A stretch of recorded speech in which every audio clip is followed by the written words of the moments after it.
That was Kelan just jumping at pressing start there. Wait, we need to do the soundbite before the snare drum kicks in. Oh. Wait, public service announcement. Toby Seagar, can you please do your judging for the film festival? Because everyone keeps DMing me. You're not busy. It's not like you're part of the hardest working, most consistent brand in parkour. Please do it.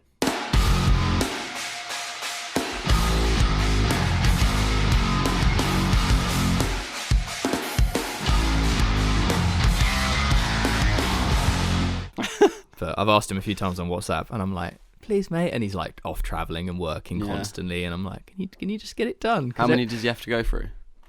I know that a lot. Yeah. It's quite a lot. Okay. But people keep messaging, and they're like, when am I finding out if I've lost? Nice. And I'm like, mate, you've lost. Don't worry, it's fine. Cool. No, film festival judge results will basically be done imminently once Toby has submitted his stuff. I just need to then organise a few things and then shoot some form of an announcement video. I guess I'll do that. And yeah, so apologies for the delay, people. How are you all doing? Motus Prodcast back again, as always. We've just once again we've changed the desk around again because we did the last one with George and it was all like away from the wall. Yeah, it was very kind of. And then I had to tidy up my office. Yeah. Oh, you tidied it up?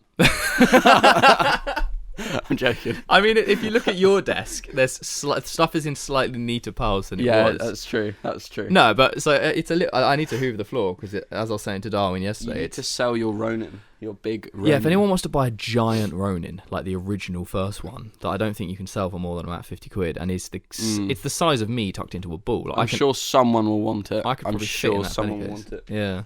Yeah. But no, so I moved my desk into a different position, and now me and Kelan are sitting opposite each other.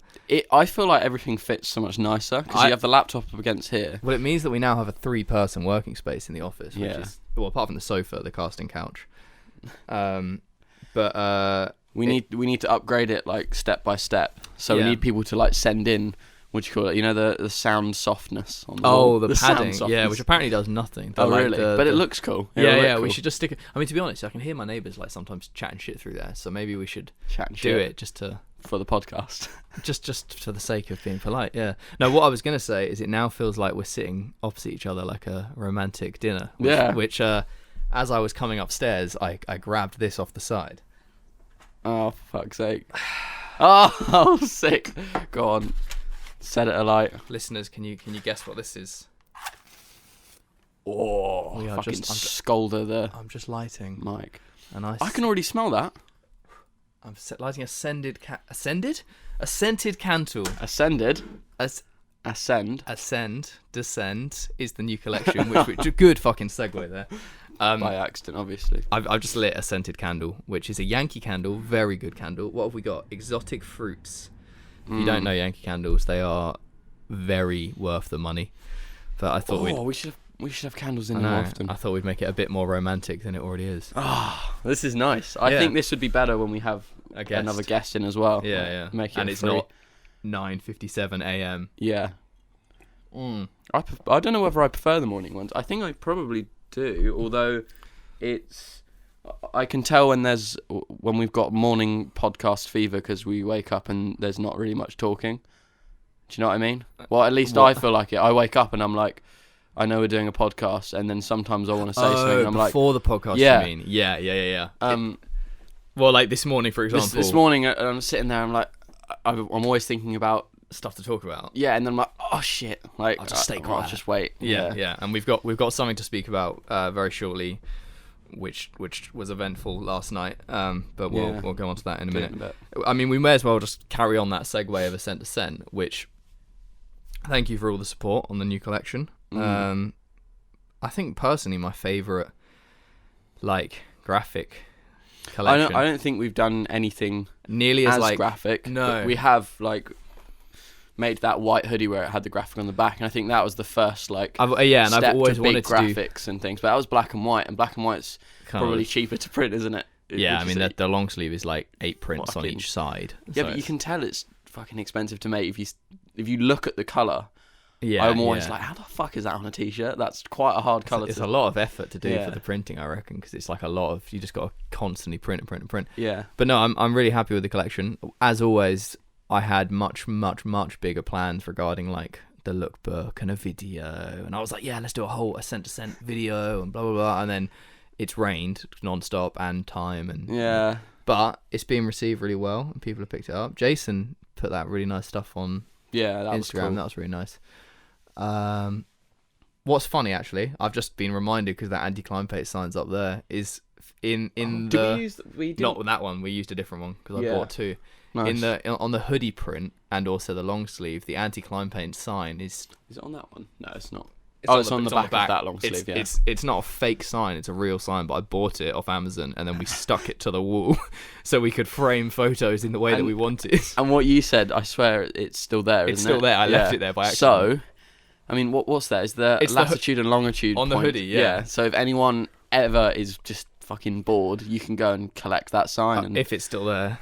Well, I wonder if anyone's tried to go on that roof and been like, oh shit, anti-climb paint. Or just been like, there's no fucking anti-climb paint here. I mean, I've done that before. You know when you're climbing a roof and it says anti-climb paint? It dries after quite a while. So. Yeah, but sometimes you're just like, oh, okay. Yeah. So, yeah. Anti-climb paint's one of those things that's been on the list of like... Because I remember you and me years ago wrote down a list of like potential... That was in your flat, actually. Yeah, clothing topic-y thing. And it's such a cliche thing to do. Like, oh, anti-climb paint, we're rebels. Yeah. But then it's not like the collections around anti-climb paint. No. But it's just a kind of a good... I'd say a prominent thing in everyone knows it. The initial thing was just to like you do a collection that had spikes of like yellow in it, because initially that purple long sleeve was all yellow accented. Yeah. At first, when you changed it to purple, I was like, I really like yellow, but now I'm seeing it on an actual t-shirt. Yeah. It does look really. I really nice. like it because it's not just one shade of purple. It's like fucking cool mix of colours. And Farang have got their like new collection which has got like lavendery purple in it, so you should buy Farang pieces and this long sleeve and then wear it together, combine them, and you could be stylish, fashionable. Fashion within purple clothing, who would have thought? Yeah, I know. But yeah, so continue to buy that because it's it's useful, and you'll look good. And actually the other thing to say is Casey giving us permission to use his photo of Elijah is sick. I wonder love that photo. I wonder if there's anyone who, well, obviously there's people who spotted it, but like, I think a lot of people get the reference. Yeah, because it is such a famous descent. I reckon people know what descent it is, which is cool. Yeah, but I wonder if they spot like, oh, that's Elijah. I think so. Which is cool. I wonder how much he likes it. Yeah, I mean, it's him on a tee. We just sent them a load of stuff, so I hope he likes it. Yeah, that's sick. It was just funny because you and me were like in this room and we were like, oh, we should do like a big graphic print on the front of a t-shirt, and we went on Instagram and I was like, oh, this is like such a prime example of the photo that I would like to put on in terms of like the way it looks. And then we were like, well, why don't we just message Casey and ask him? Well, Casey has been pretty good in the past anyway, hasn't he? He's been really, really supportive. Yeah, and he's sick at taking photos. Yeah, and he did the zine. Exactly. But yeah, so cheers for all of that. By the way, no, we won't talk about what this podcast is going to be about because it's going to be in the title. Yeah, and we'll just bash through. I've been listening to too many podcasts where they intro it with like a description. Yeah, it's like they intro it. Well, they have like a bit before, right? Yeah, and they have a description like today we're going to be talking about, and they've got like a calm beat in the background. Yeah. Some ways it's useful, but also I'm just like, eh. Yeah, but then I quite like raw dogging it. Yeah. Well, you know, the downbeat, it's a lot more. That's how I can listen to the downbeat and then be like, our podcast is kind of similar. It's just a bit here and there, and I actually prefer it. A bit ropey. It's kind of, I don't know, it's more realistic. Oh, so. That fucking. So I was on YouTube the other day, and there was a YouTube comment about Jordan shoes. Where is it? And somebody was like, "Oh, what shoes is Jordan wearing?"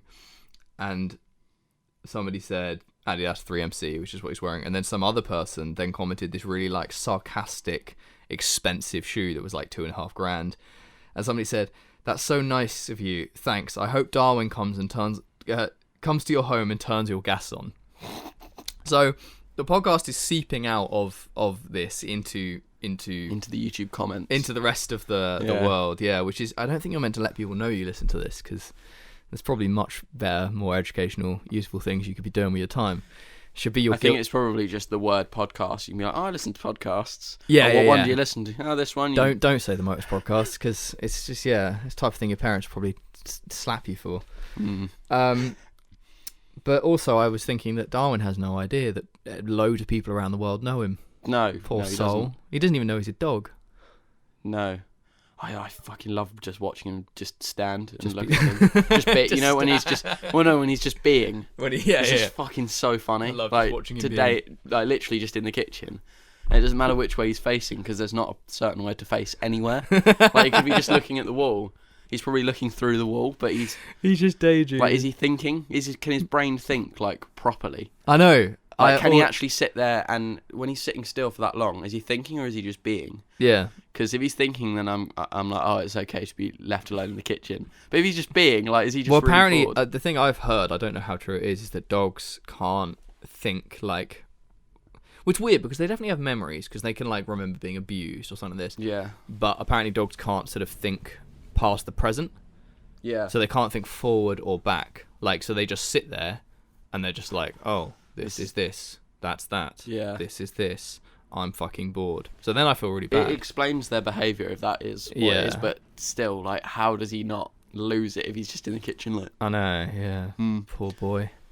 It's alright, you can sleep. They sleep. I love him. I love him so much. Yeah, he's good. Anyway, it's been a slow week in terms of like big parkour news, I reckon.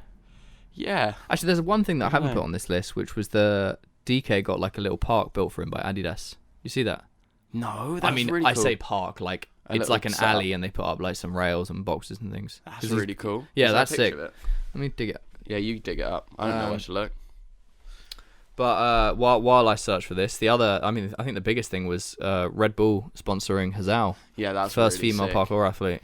That's so cool. Which is sick for Red Bull, sick for Hazal. I mean, she's such a good. It's a good athlete to pick as well. Not that like, there's a lot of girls that would be really good, but yeah, I think I just personally really like how she moves. So and she's like cool. On the come up. She's very, like independently her style and stuff like that. So I also feel like recently she's been improving like a lot more. If you see her doing like slip precisions, that's not the right one. Flip precisions. Yeah. And I think she's really pushing her. How much she's putting out, like she's constantly putting work out, which is cool, like over training and things. It's called DK's Alpha Omega, and it's like they built it in like a little alley. Sorry, we've just jumped off of the Hazal this topic. is very Adidas. But yeah, it's just like a little painting and shit. Yeah, little training setup, just a few blocks and bars and things. I don't know where it is, like if it's next to his house or. That's looking really cool. But what? That's sick. Because obviously he lives in outdoors? It's outdoors. He lives in Thessaloniki, which is like apparently it's got really good spots. Still, this is wicked. For that sick that like it's just. This is the type of things that I'd hope companies like that getting involved would do. Well, so I mean, which is really good. To tie it in back with Hazal, because I think she deserves a lot of time. Like we can't skip over that fact because it's a huge deal. One, being the first female Red Bull sponsor athlete, and two, for her, because she's not the most like, she very much follows her own path when it comes to her sort of which not her own path, but she hasn't changed what she's doing.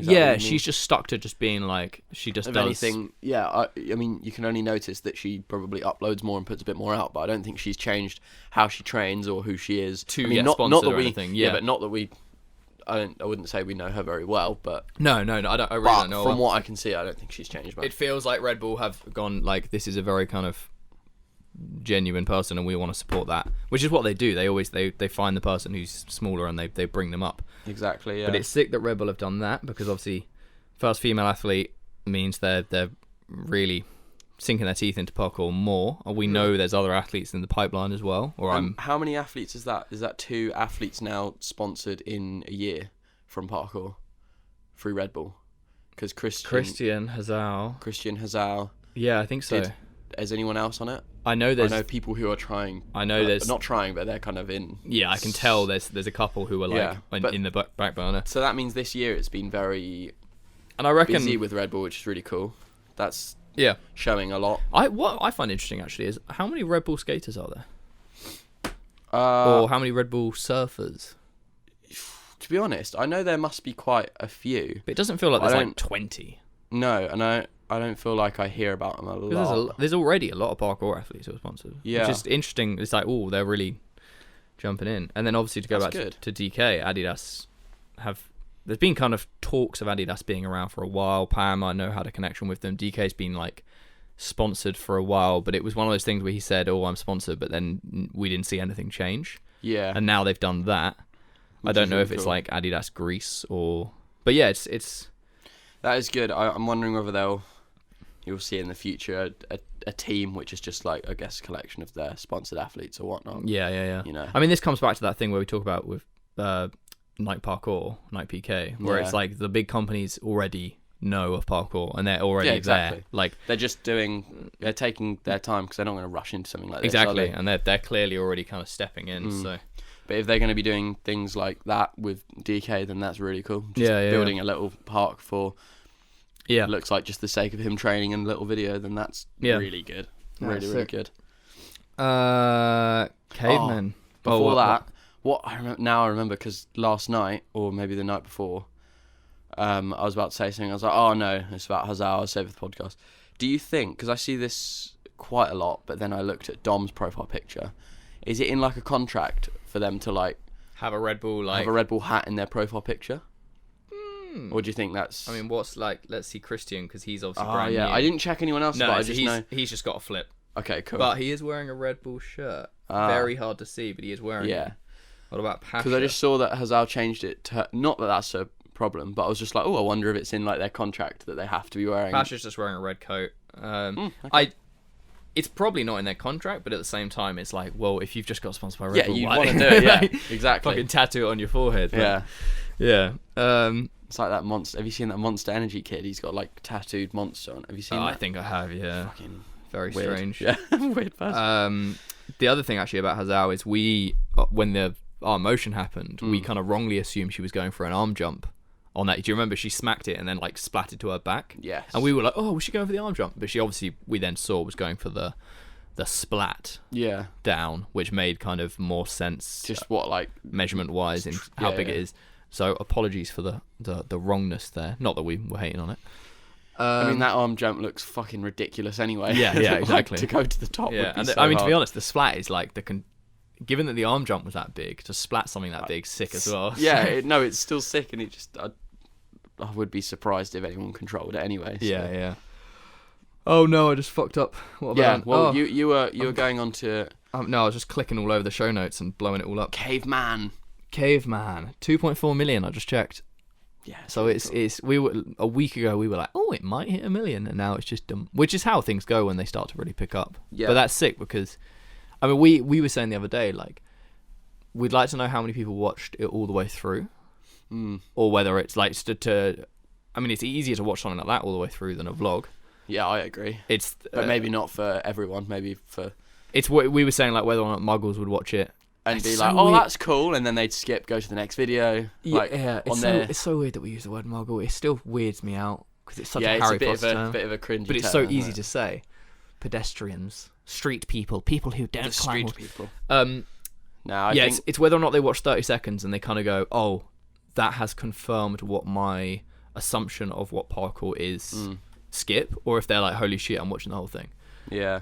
Or whether there's many that are like, oh, holy shit, and then after that video they're like, oh, I kind of want to do that. I haven't actually read the comments since it like popped, because obviously the first 100,000 views is going to be kind of the Storer Army being positive. Yeah. Whereas when something starts to get into the millions, then you start to get like the general public. Any parkour video 5-10 years ago that standard, like that sort of training vibe, if that hit 2.4 million, Yeah. I'd be Sick. like, what? Yeah. 2.4 million on that.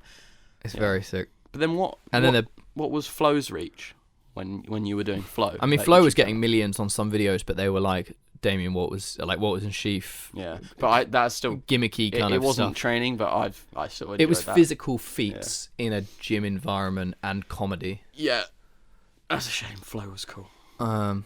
Yeah, but nothing From an outside perspective, I didn't know it was. Yeah, nothing straight up as like raw as Cavemen.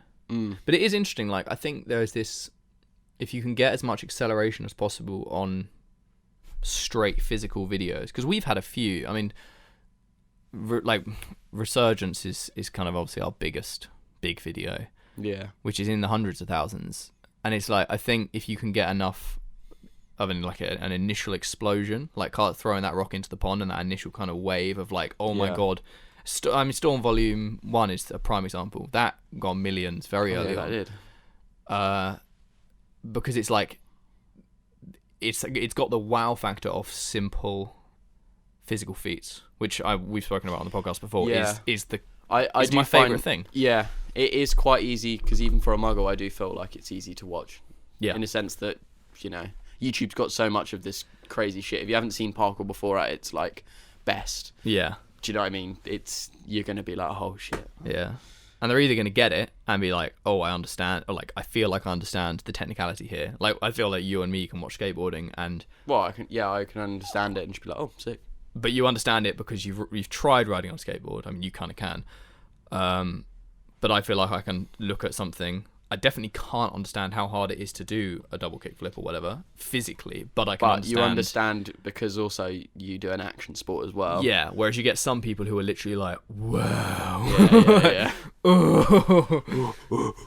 Just, so there's two levels. But no, that's sick. And then the BTS, I haven't seen how well the BTS is doing. It's obviously longer form and things. But I still need to watch that all the way through. I really enjoyed that just because it was like, I mean, they always do a BTS after, which is cool. You know what to expect. It's like Cavemen drops, and then after that, everyone's excited to see how it was done. And people, we've said it so many times on this podcast. Like, I love the physical aspect of parkour, and I love the breakdown of the behind the scenes.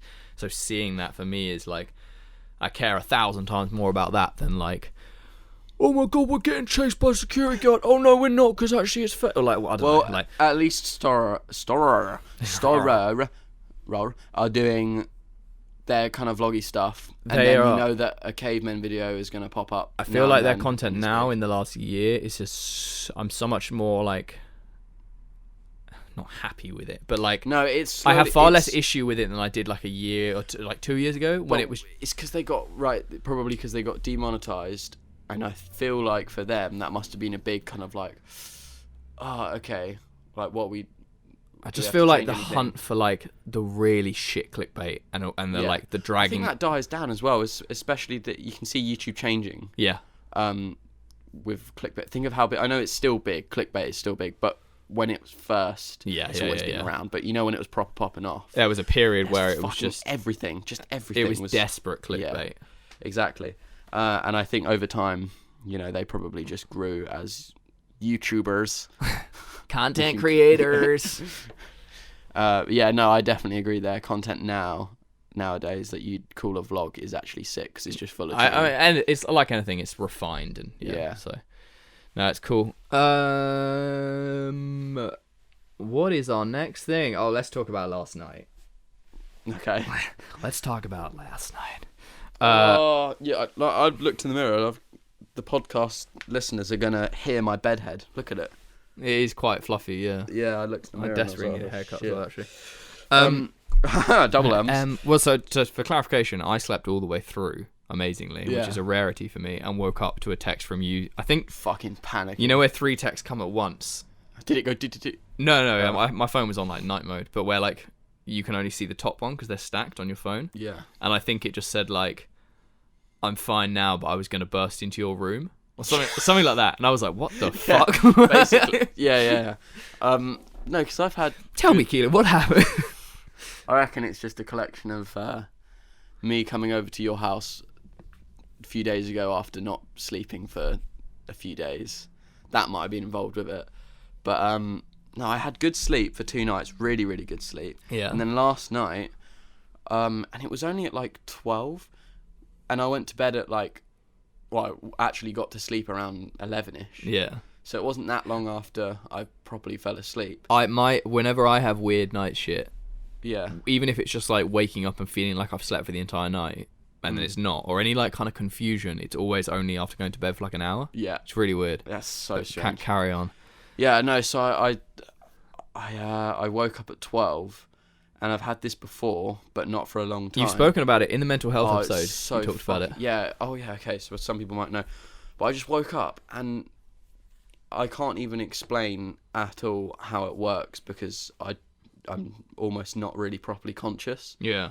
But all I can think of now is like I'm waking up and I'm like, holy shit, like I'm about to die, or holy shit, I'm just about to kill myself. But not in that way. I'm not like getting up and I'm like, oh, I've got to kill myself. How am I going to do this? I just wake up and I'm like, oh shit, yeah, I'm going to kill myself. And I'm like, I got up and I was like, calm down. I went downstairs. Wait, so not like in a negative, like I hate myself, more like a not at all. It's like I'm a danger to myself. I've like confused myself that's what I was going to do. Yeah. And obviously it's some form of like night terror or something. But I mean, so yeah, you sent me like a Google link to panic attacks. Yeah, because which I then read about. I was panicking as panic attack.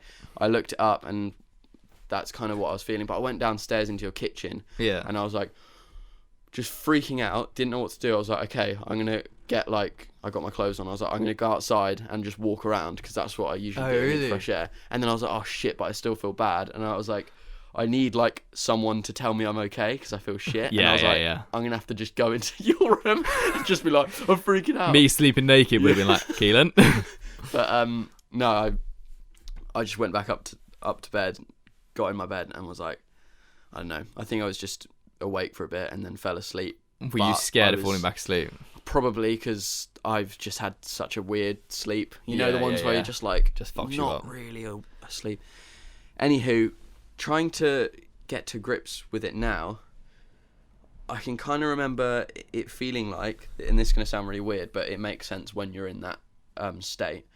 I was like, oh, my left side, don't know what a left side means. My left side is okay, but this right side, I'm going to have to kill. And I don't know what that means, but when I got up, like, the kind of sides of my body or brain, I was like, oh, like, this side's got to go, I'm going to have to kill this. And it's so confusing. It's so... And it's a panic, it's fucked. Yeah. It's so bad. And I mean, I've never had anything like... I've had night terrors where I've had waking up from... like feeling like I was trapped under something and I couldn't. I was like the sleep paralysis. So I've had that, and I've had that, which then grew into the witch being on my chest. That's fucked. Have you spoken about that on the podcast? I'm not sure I have, but I won't go into depth. But it's the most terrifying thing I've ever experienced. That's fucked. Which is when you Google it, you're like, oh, actually, it's a really common symptom. Is a presence on your chest clawing at you, and it fucking. But I've never had anything, so I Googled like nighttime panic attacks. Number one, feeling out of control and disconnected from your surroundings. Yeah, that's... So it's like... do you know what I mean? That's exactly how... Yeah, it's obvious. It's obvious but that's what you're experiencing. That's what I'm experiencing, but still no one... I can't find a description, and I can't make a description of what goes on when that happens. But I think also that's because... I mean, I guess that's you are disconnected. Out of control and disconnected, yeah. You just can't... Oh, it's so fucked up. I'm so not jealous of it because obviously, I mean, we've spoken about anxiety, mental health, etc. I experience a lot of anxiety. I don't think I've ever had like. I'm surprised you haven't had it because I don't know whether that's to do with anxiety or not. But well, if you kind of read down, it sounds like they're in like a similar vein. Yeah. But when I don't know if I've ever had because some people are like, I had an anxiety attack on the train and they started hyperventilating. I know somebody who passed out from an anxiety attack because they hyperventilated so much. And I've never had anything like that, but in my head I am freaking. Yeah. But whenever I have it, I go from fine. Like right now, I've had it during podcasts. My head suddenly feel a bit like it's grown and I've had to take it back under control. But I can feel it go from 0 to something. I don't know what 100 is, but I can feel it. Yeah. Whereas you seem to wake up at like at 100. Yeah, at 100 or even more, or whatever it is. Like you go from unconscious to awake. Yeah. Which is already disorientating, especially like if you're staying in my house, which and you were sleeping in the spare room, not on the sofa. I think that's a dark room as well. Yeah, I haven't ever had it in that spare room. But because I always sleep, for people who don't know, not that this is interesting, I always sleep on your sofa. Yeah. And I really love sleeping on your sofa. Yeah. Even though we have a double bed in a spare room with Ever since coming here when we did Spit. You just slept on the sofa all the time. Well, no, because remember there was that first time I came over here for Spit. Not first, but like that block. I did sleep in the spare room. Well, that's because you were basically living here, yeah. Yeah, but I had like good sleep for a few nights, and then after that I had some weird like. Yes, I remember. I was so comfy, but I just could not sleep in that room. Yeah. And that's what I think. That's probably subconsciously why I was like, oh, the sofa's so much better. Yeah. Don't know what it is. I think I'm not used. I don't have a double bed at home. Maybe that's so weird. You're like, that should. I'm too comfortable. I've got too much space. Yeah, I don't know. Either way. Yeah. These symptoms can be so severe that sometimes they make first-time sufferers believe they're experiencing a heart attack or a nervous breakdown. See, I don't feel like I'm dying of natural causes or anything. It just sounds like you feel. I almost feel like I have to do it. But that sounds like that's like a nervous breakdown. Yeah. Like, and going through that on your own is terrifying. Oh, for sure. Because when I've had it before, when I was younger, I've been with my mum, and you can go. She's just like, no, it's fine. Like this has happened before, and I'm like, oh yeah, I think I know. In the middle of the night when you are alone, you need to like ground yourself, and with someone else, if you can look at someone else and like speak to them or even feel them, like because when I had my night thing, I just reach out and I'd be like, okay, there's Sarah. Like Sarah's still. I'm there. like on this current earthly plane, kind of thing. Yeah. Whereas when you're on your own, and it's like the world at night is a different kind of. Well, it's like, imagine if you experienced that attack and went like that, and Sarah wasn't there. Exactly. Then you'd be like, oh shit. Yeah. I'm gonna have to just deal with this now. Yeah, so it's like you have to fucking ground yourself in a foreign place at night when you've just been fucked up, and then it's like, well, I'm tired and I want to go back to sleep. The only other thing I have had that's similar, well, no, it's not even similar, but disorientating, is when I have my arm. Oh, when your arm goes completely numb. Yeah, so to the listeners, I've had this nerve. There's a nerve in your shoulder. Initially, I just thought I was having a normal, like, pins and needles thing. But I went to a chiropractor physio person about it, and they explained to me the thing, because your pins and needles, obviously, when the feeling returns, and normally it's only, like, a portion of your arm or whatever. Yeah. When the feeling returns, it comes back in that like slow, almost painful, like you're like wave. So I've had this thing. It's only happened maybe 5 times. First time it happened, we were in Seattle. Scared the shit out of me. When I was there. Yeah, but we were in separate houses. If you remember. Yeah. I was sleeping on the floor, and I woke up, and my arm from my shoulder, like the joint of my shoulder, was gone. There was absolutely nothing. It was gone. It was flopping around, and I was like, ah! And I was like, oh my god, the rest of my life, my arm is gone. And then I felt this like that in my shoulder, and then immediately, was it like a? Oh, was it immediate? It didn't feel like a cup filling back up. A little bit, but it's quick. It's literally like that, and then your arm feels fucking weird for a little while, but then you sit in your head. So, and then I didn't have it for years, a couple of years, and it was freaking me out. And then I had it earlier this year, lying in bed at home, lying on my back, and I'm sleeping like that, and I went to roll over, and I didn't realise I couldn't feel my arm, and the whole thing flopped across, and I sat up in bed, and I was like, whoa, like this, and then it clicked back in, and that freaked me out. Then I went to the physio, and they told me, so at least I then knew. It's basically, there's a nerve in your shoulder that gets compressed. It can slip out the wrong place, it gets compressed. And when it gets compressed, it shuts off to save itself, because otherwise they can get damaged. Yeah. And therefore it kills everything. Is that bad for you? So technically yes, if they get turned off for too long, they can get damaged. But the worst thing is that your body shuts them off so that you essentially it shuts off the limb. Can the blood flow still go yeah, through? It's just a nerve. It's feeling. It shuts it off so that you can't like damage yourself, i.e. it essentially disables that limb. Yeah. But then I had it at Woodward when we arrived at Woodward, and this was the one that fucked me up because it happened 2 nights in a row, and each time we were in the barn, and I would wake up and I couldn't feel my arm, and then it would come back, and at least now I knew what it was. But then you have like 20 minutes of your arm feeling just fucking. You can't tell if it feels weird or if your brain is making it feel weird. What do you mean? Does it feel like you're out in the cold for ages, but it's not cold? And you know when you try and squeeze something, does it feel like that? You know, like when your hand's freezing. Not so much. And you're like, it feels so slow. You know when you've had pins and needles? It feels like you're 70% back to normal, but you're still unsure whether it's there. But obviously with pins and needles, because it's a process, eventually it gets to normal, and you're like, oh, okay, I can feel my arm.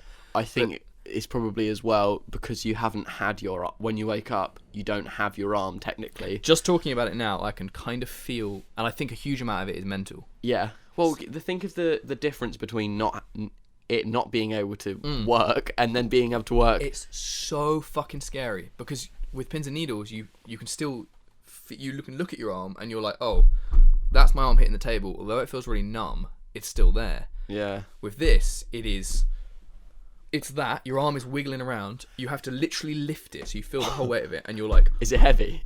Well, yeah, and you're like, oh. So I remember being in this fucking barn at Woodward, middle of the night, completely weird place. Like, they sleep, all the doors are open and shit, like in that main room. Wandering around, going to that toilet that was out there, and like just standing in the mirror and like feeling my arm and just being like, I don't know if I'm back to normal.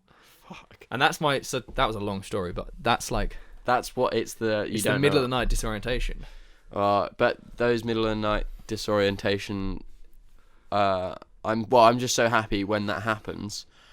I do have a phone on me or something, because as soon as mostly it works if I do this. As soon as I go on the internet and I either look up what's going on, or I don't do that and I just look at a distraction. Yeah, it can help you. I can see other humans and shit through YouTube or whatever, and that will just bring me back down. It's the blessing and the curse of like Google / the internet, because you can kind of alleviate a worry, but also you can go, why have I got a lump on my neck? Type that in onto the internet. Yeah, or you can just distract yourself in like a wrong way in terms of procrastination things. Yeah, but so it can go either way. Yeah, I mean, I've been on like a plane and been kind of had an anxious thing, and it's been the middle of the night in the UK, but I know I have someone on Facebook who lives in America, and I can be like, you're right, mate, how you doing? And just chat to them. Like, but because I don't feel like I've had when you have an anxiety attack during the day, when you have one, what does that feel like?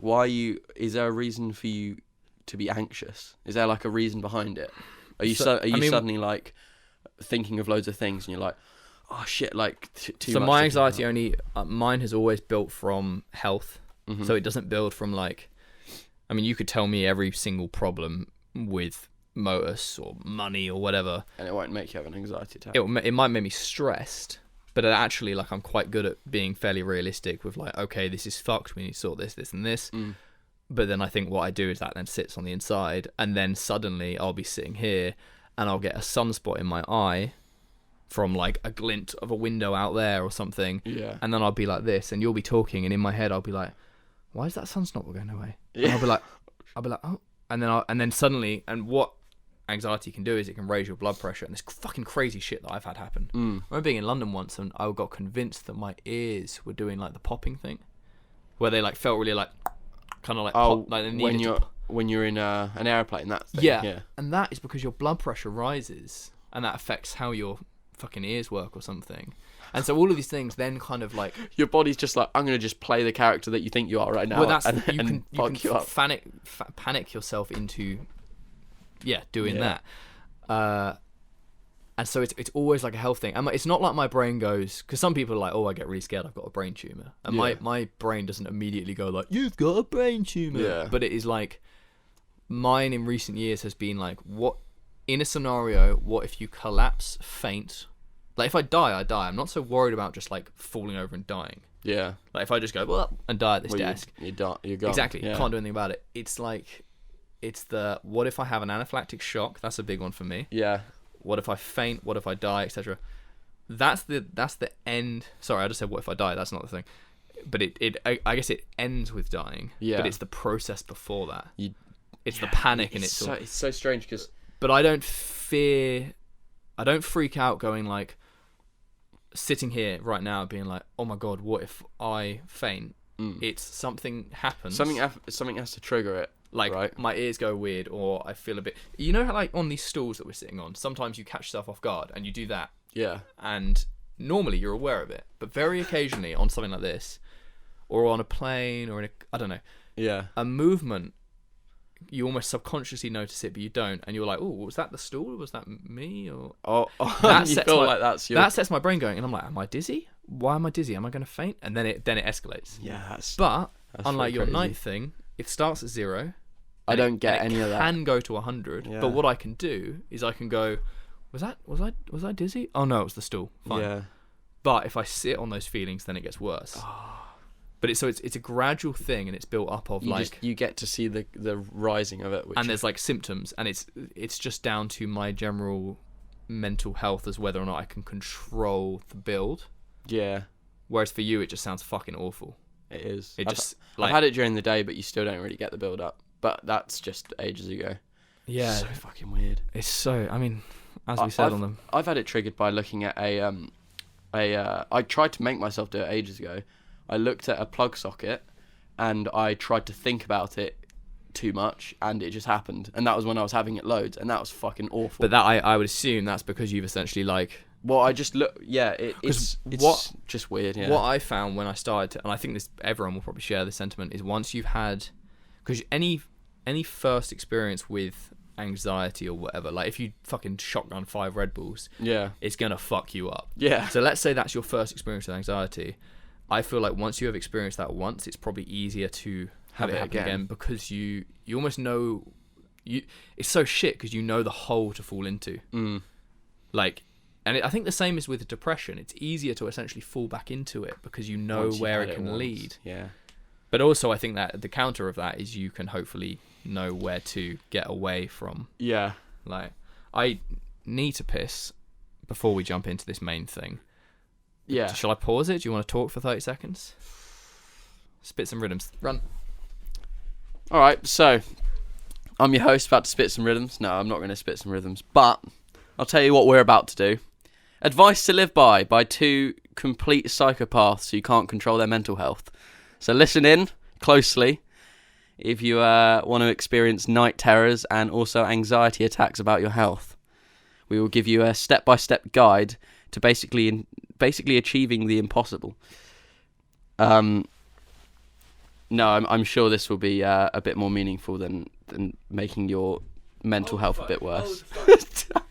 Did you say psychopaths? Psychopaths, sorry. Well, I don't know. Is it? I don't know. It is psychopath, but I've always said psychopath as growing up. Psychopath. Because I've always said bath.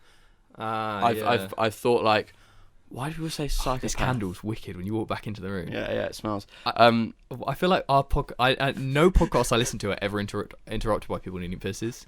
No, it's good. But I have drunk 2 coffees and 2 pints of water, so 2 coffees and 2 pints of water. Yeah, so nice. No, yeah, I was thinking this when you were just finishing your story. I was like, we're about to, give the listeners a bit of advice. 10 minutes on how fucked up we are. Yeah.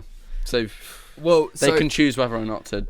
The reason this came about is we've done a couple of podcasts. Obviously, we had George on for the last 2, where we have been fairly loose with stuff, and I think what would be nice to achieve, and interviews are good. We need to get some more guests on. We're trying to sort those at the moment. But it's nice to feel like we do the occasional episode that provides a bit of value. Unfortunately, this podcast is already 42 minutes long, and we haven't started doing that. That's fine. That's brilliant. I get well hyped when I see a podcast online. I'm like, nearly 2 hours. That means I can listen to it until lunchtime. Yeah, that's most of my shift. That's most of my shift gone. But we've got a barrage of topics that we kind of can work through. Yeah. But I don't know. I feel like you get a lot of these motivational podcasts that sort of give advice on different things. Especially in recent years, feel like I've learned a lot of like little life lessons, or a lot of life lessons that I've heard over the past have started to be like, I get it. Like, I get that. I get why you should try and do this or why you shouldn't try and do that. So I was thinking about it the other morning when walking the dog, obviously, and it was more a case of like, you and me are 10 years apart. I am so far from being a perfect human being. You definitely learn. But I feel like I've started to learn little bits, and it's like, I'm just spat on your iPad. That's fine. You can spit on the iPad for all you want. I think there's some stuff that we can go over, and I'm just curious to see where you stand on it, where I stand on it, and also I think there are nuggets of information that will be useful to listeners. Because nuggets.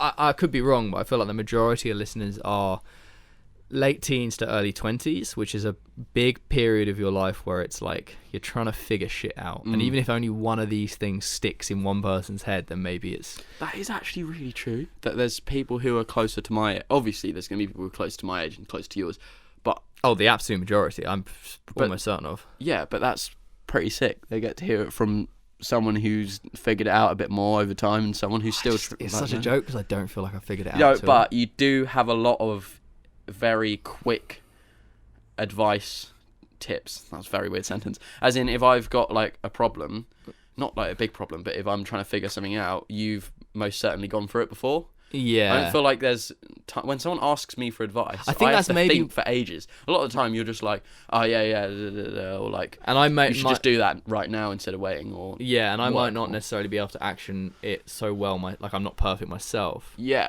but I think there's a lot of circumstances no with you that we encounter.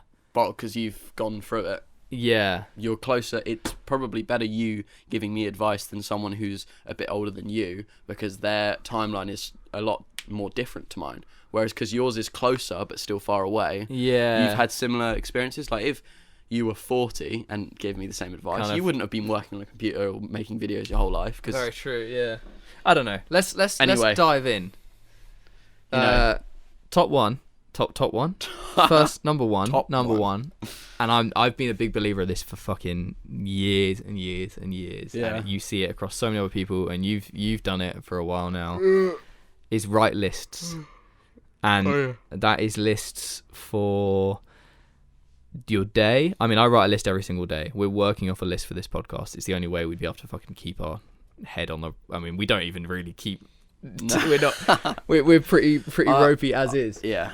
And then also... Well, it's lists and goals, I think. A list is a goal at the end of the day. Yeah. And you get that little dopamine hit when you tick it off.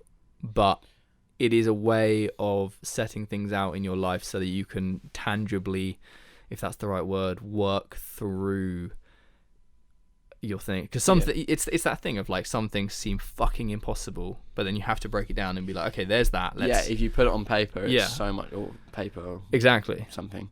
After you... delivered that, what was it, a passion planner, yeah, randomly, that was without telling me, wasn't it? Yeah. You're trying to find one. Oh fuck, just pulled out. Nice. No, I'm just gonna get this quickly. All right, well no, one day, when was it? I think it was when I was saying I want to, I was starting to write lists because I was doing something on paper. You were just A4 piece of paper and oh man, it was so annoying, because then I'd have to bin that, and then suddenly something arrived at my house and I was like, what the fuck is this? Whose is this? And then Giles was like, oh yeah, I sent you this like passion plan, which is sick. I think I got you one. I think I got...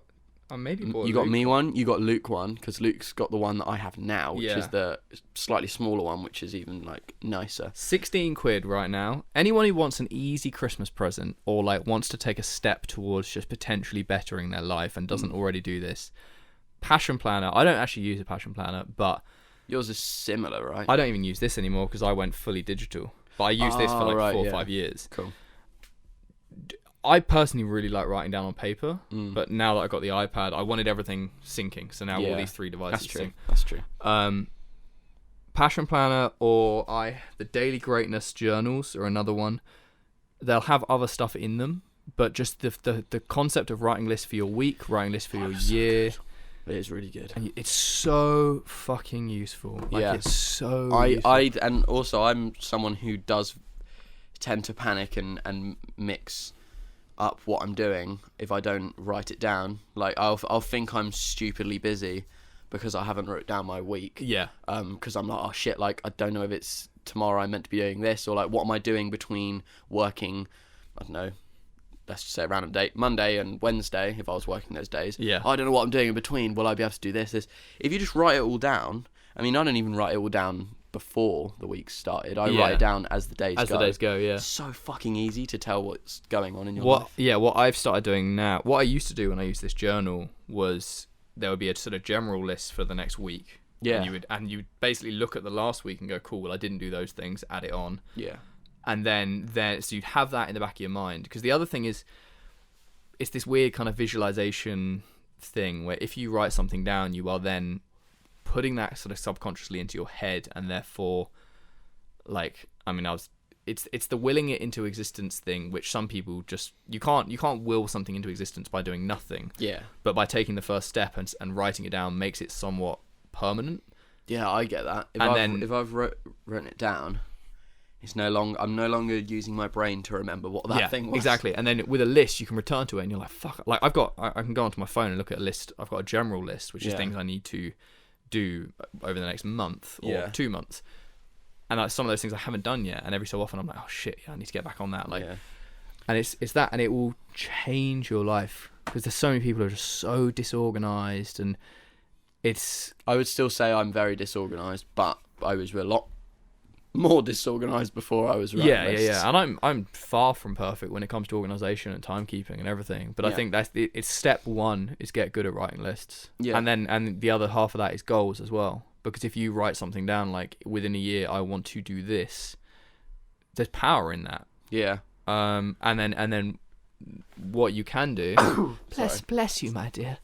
What you can do is you write that down, and then you work it backwards, and you say, okay, next year I want to, by next year I want to earn this much money, and it's like, well, that you're not going to get to that date, and that money's going to be in your bank account just by writing it down. But it's like you can then work backwards. It's like, okay, I want in little tasks. I want 100 grand in my bank account by next year. Okay, how? And you're like, okay, well, let's break it down. That means you have to earn this much a month. Yeah. And then it's okay. How do I earn that much a month? Well, I'll do this, and this, and it's that. It was stupidly helpful when I was doing YouTube and I had 2 videos a week that I was just trying to pump out. It's the only way to do anything is write lists. And the other thing is, I mean, I literally had this yesterday where... Is this next thing? Yeah, well, I think this goes actually... Hand in hand. Yeah, definitely. Because my list was kind of packed yesterday, and then actually about 4 of those things were incredibly quick to do, but I wrote them down so I didn't forget them. So I looked at it and I was like, oh, that's a lot of things. And then actually, I mean, this next point is if something takes 10 minutes or less, just do it. Whether it be the dishwasher is the biggest one where this applied to me. We got a dishwasher in the house. So often, like, we'll finish a meal or I need to empty it because it's clean. And I'll be like, that's kind of effort. It takes fucking less than 10 minutes. And once it's done, it's done. I'm very bad at doing that. But if you just think about it. It's something that when I do, I'm very, very happy I've done it. Yeah. Something as bad as brushing my teeth. I'm so bad at brushing my teeth. No, but recently, I think I've got better at it. Because it's not like I'm disgusting and don't brush my teeth for ages. Because it'll be very rare I don't do it in a day. I'll always do it in a day. But it's the time span from when I I mean, you've done your teeth this morning. I haven't because I woke up. But I was just like, if I've done it, I'm not going to have to do it. Again. And also I was like, I'm going to be talking to Giles for ages. I just drank a cup of tea. I'm going to be facing you this time. We got mouth guards on the microphones. We're fine. Yeah, true.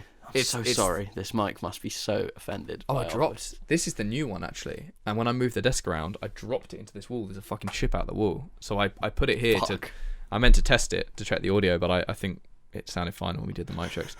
Nice. But I was like, fuck, I haven't broken the new mic. The new one. But yeah, it's the. The dishwasher is a very good example. Anything like that, and it's also replying to a text, an email. It's so easy to put it off, and then either you forget about it because how often do you get a text or an email, and then you go, "Oh, I've got to add that to my list." Like I flag things on emails, and sometimes, obviously, if it's something you need to put a bit of thought behind, like don't with Motus, rush it. There's no point. You'll notice when you're rushing. If it's a personal or a business, like an important personal, I should say, you don't want to rush it. But if it's I've messaged Kelan, hey, are you coming over tomorrow? And Kelan goes, just watching a video on YouTube, there's notification. Oh, fuck off notification. Carry on watching the video. And I sit there for a day going, hello.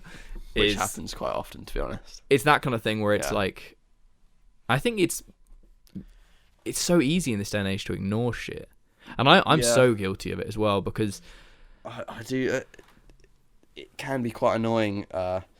with messages though, when you've got a day when a lot of them have come in, and I mean, it would be easier to answer all of them as they come in. I think it is, but for the most part, I mean, I've had days where I've been doing things, and they won't be like amazingly important, but I'll be doing something with my family or doing something that I care about a lot, and I'm like, I just don't want my phone on me because I feel disrespectful, like spending this time with my family, and I'm constantly. Because they can't see what I'm doing on my phone. Yeah. Just always. And I'm way worse at this than you are. And you're really good at this. And I think I'm actually very impressed at that mindset because me being a little bit older, I would assume the younger generation are a bit more like, fuck you, mum, I'm on my phone. Yeah. But you literally, I mean, even here, like you leave your phone downstairs to come up into the office and work all day. Yeah, I'm trying to do that though. Yeah, and I find that seriously impressive because I'm like, hey, Kelan, I just sent you something funny on Snapchat. Like, why haven't you read it? Like, or whatever. It is good when you leave your phone somewhere. I think, and I was shit up until I broke my phone, And then you Remember? went a while. And I was like, oh shit, I'm in my car going somewhere. What happens when I break down? And then I was like, actually, well, no, that was actually the only fear I had. Yeah. I was going in a car because I didn't have a phone. But other than that, when no one can reach you, you've got so much time. For sure. I think, though, for you, let's say, because I think in this modern day world where I need to be careful where I do it, though. Well, like, yeah. There's been a lot of times where I haven't answered a message from you about when we're going to do like a podcast, or when we're literally going to do something quite important. Maybe shooting, and I haven't replied for like a whole day, and it just makes it harder to arrange a date because it just gets a bit later. You know? And this is why I think, this ties into be on time, which we put down a tiny bit further down this list. Yeah. But it is, in this modern day and age, your phone is a massive distraction, but also it is the biggest tool of communication. Yeah. And I fucking agree that when you're with family, you should just put your phone away or not reply. Yeah. But I also think it's achieving that balance of, you spent all day with your family, know there's messages coming in, you should say, okay, from 6 till 7, I'm going to allow myself to have my phone on me, and I'm going to reply to organise. But that should be it, because I'm still really bad at because I think it's the scroll, any app that involves scrolling to see more. You're like, that's why Instagram needs to invent a messenger. I was looking up on the App Store, like as in a separate thing for your messages. Oh, see, I just don't really use Instagram DMs that much. I don't use it. People message me and then I have to reply. Yeah, I mean, that's the other thing. That's the horrible thing. It's the hard thing about when they could organise something through DMs, and I don't want to go on Instagram. Yeah. Facebook Messenger, I haven't got Facebook. That's just down to whatever it's called. Wait, do you say you haven't got Facebook? Well, I've got Facebook, I don't have it downloaded. Oh wow, so you're like George. You deleted it as well. Oh no, he actually deleted his deletes account. it. You've got it, but you just don't use it. Yeah. See, I just don't really go on Facebook. I just go on Messenger. That's what I realised. So because I just use Messenger for see what happens if you delete it off your phone. Probably nothing. Nothing, yeah. Because I just forgot to install it when I got my new phone. So okay. Just didn't want to install it after that. I think there's this huge thing as you become, let's say, an adult, sort of, i.e. late teens into your 20s, where there's in society, well, suddenly you go from being someone who only has to really answer to their parents and their friends, and if you put off a friend, it's not great, but but then suddenly my relationship with Kelan is a good example to kind of talk about, where I have to make decisions planning my week, which sometimes has stuff going on and things that are based around him because of our like working relationship together now with the podcast and things like this.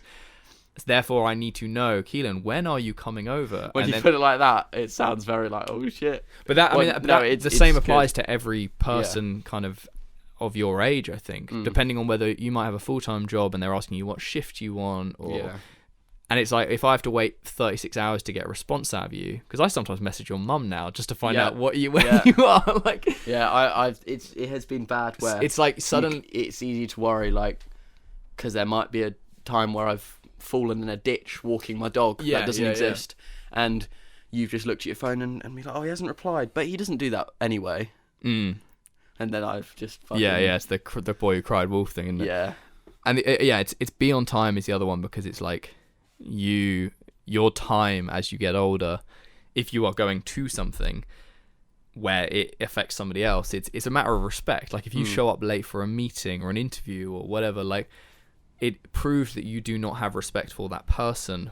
Obviously there are scenarios where you might have gone into a car accident or something really fucking unplanned for has happened, although my final traffic is the most annoying thing, because it happens so much. But I know you just got to leave earlier, and also you've got a fucking device on your phone that literally tells you where traffic is now. There's traffic, so but like something like when I was coaching, there was multiple days where, I mean, we'd get there half an hour early usually. When there's traffic, it's such a shit excuse, but sometimes there's a car accident when you're on the motorway. For sure, and it just happens. But there's definitely scenarios that are far from ideal. Like you said, especially where we live, there's so many back lanes and shit you can take. So it's the other thing of, it's once again further down the list, but it's to hold yourself accountable for things, in the sense of, like, if you are late to something, it's 99% just going to be your fault. And I'm late to shit because I've left. Just apologise and accept that it's you, and then just... Exactly. You kind of just have to, like...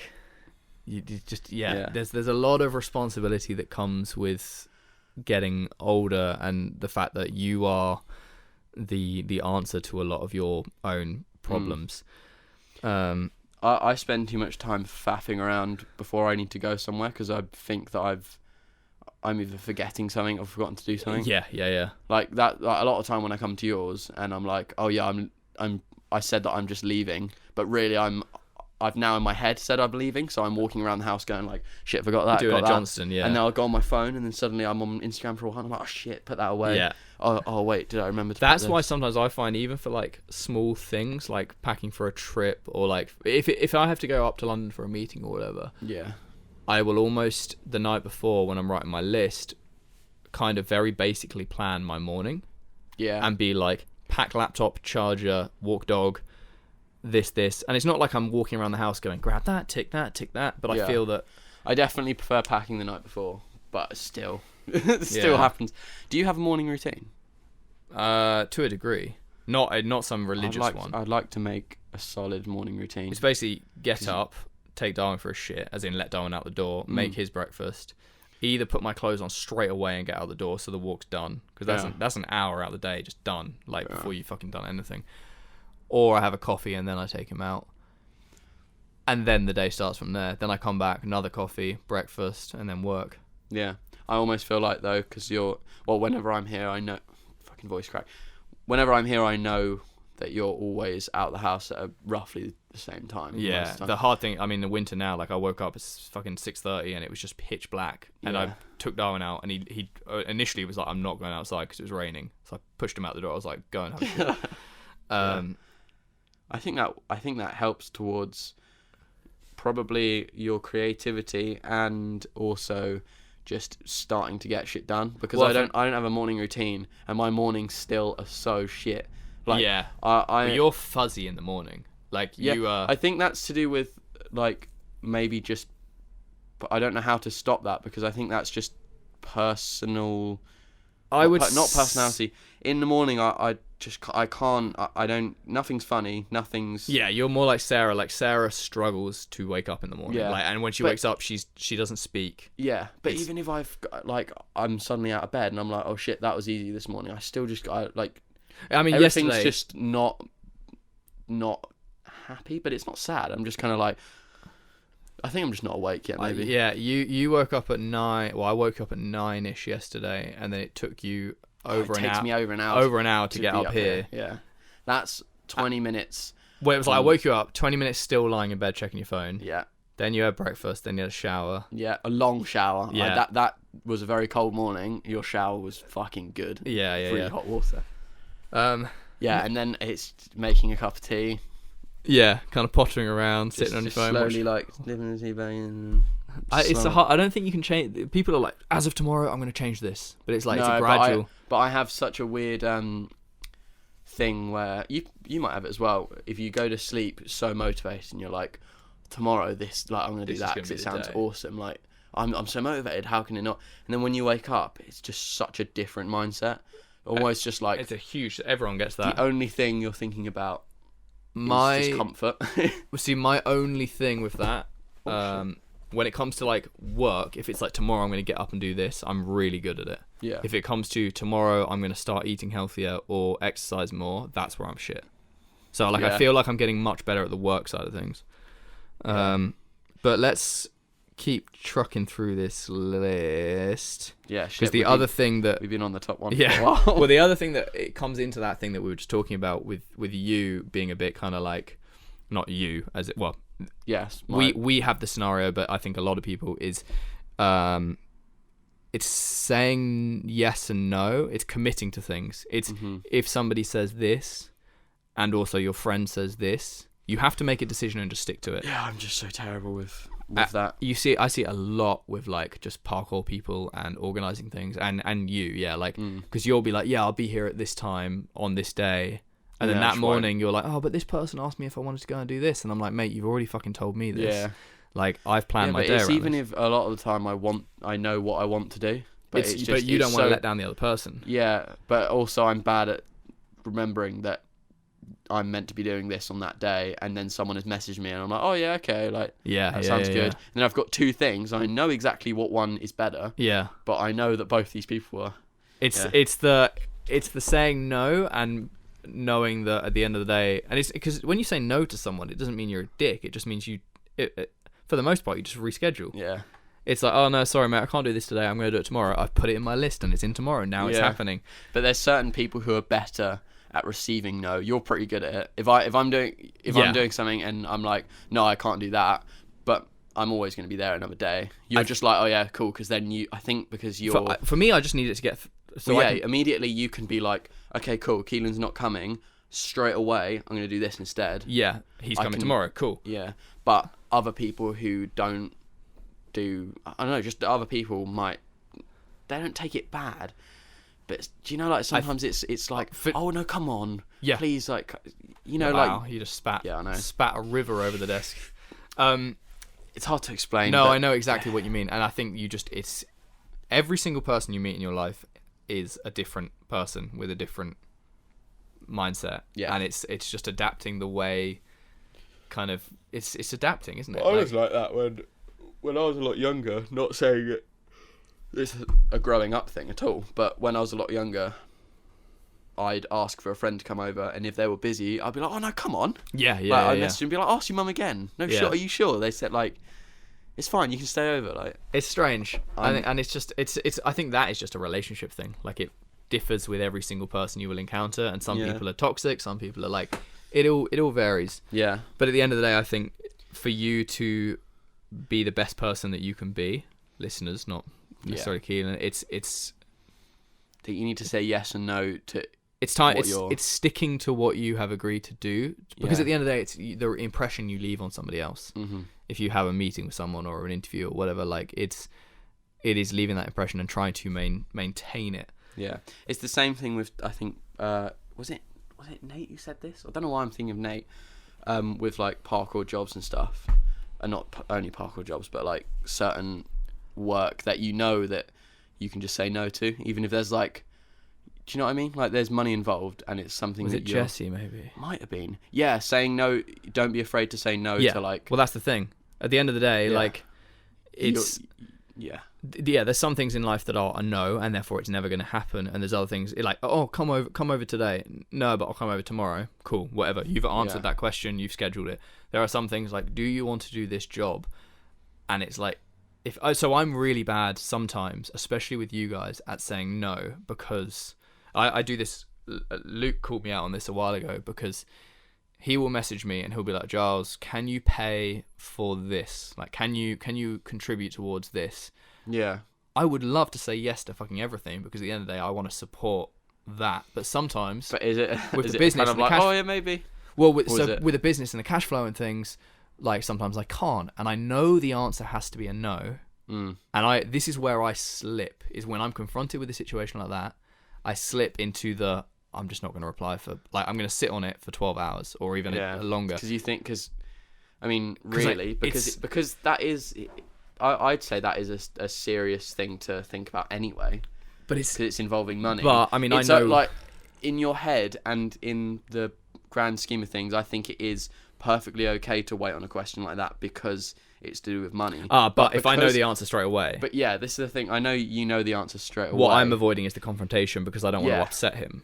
Well, not upset. Yeah. It's not. No, like, yeah, but you do. I don't want to disappoint him. Yeah. I don't like. He doesn't want the answer to be no. He's asking me because he wants the answer to be yes. Yeah. But I'm gonna have to say no. Sorry, mate. We can't afford it. Yeah.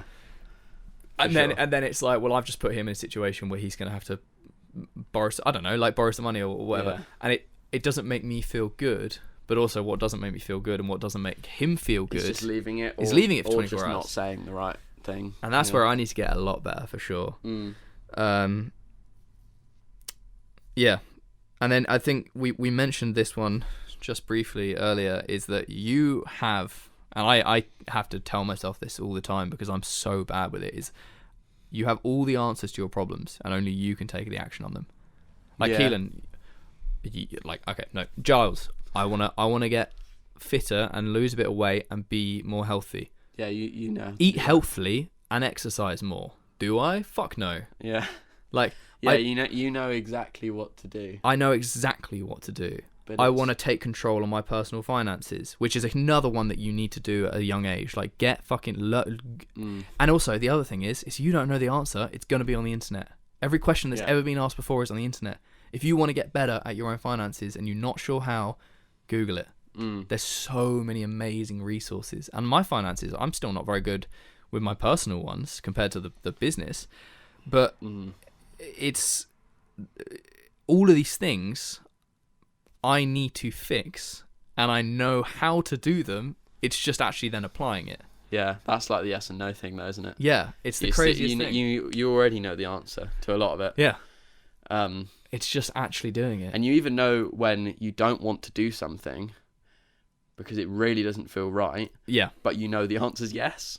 Do you know what I mean? Sometimes there's those... Very occasionally, yeah. Well, yeah. I think that was when I was younger, and there'd be like things I'd have to attend to. That's a bit different. But you know, deep down, you're like, yeah, I have to go, and I should.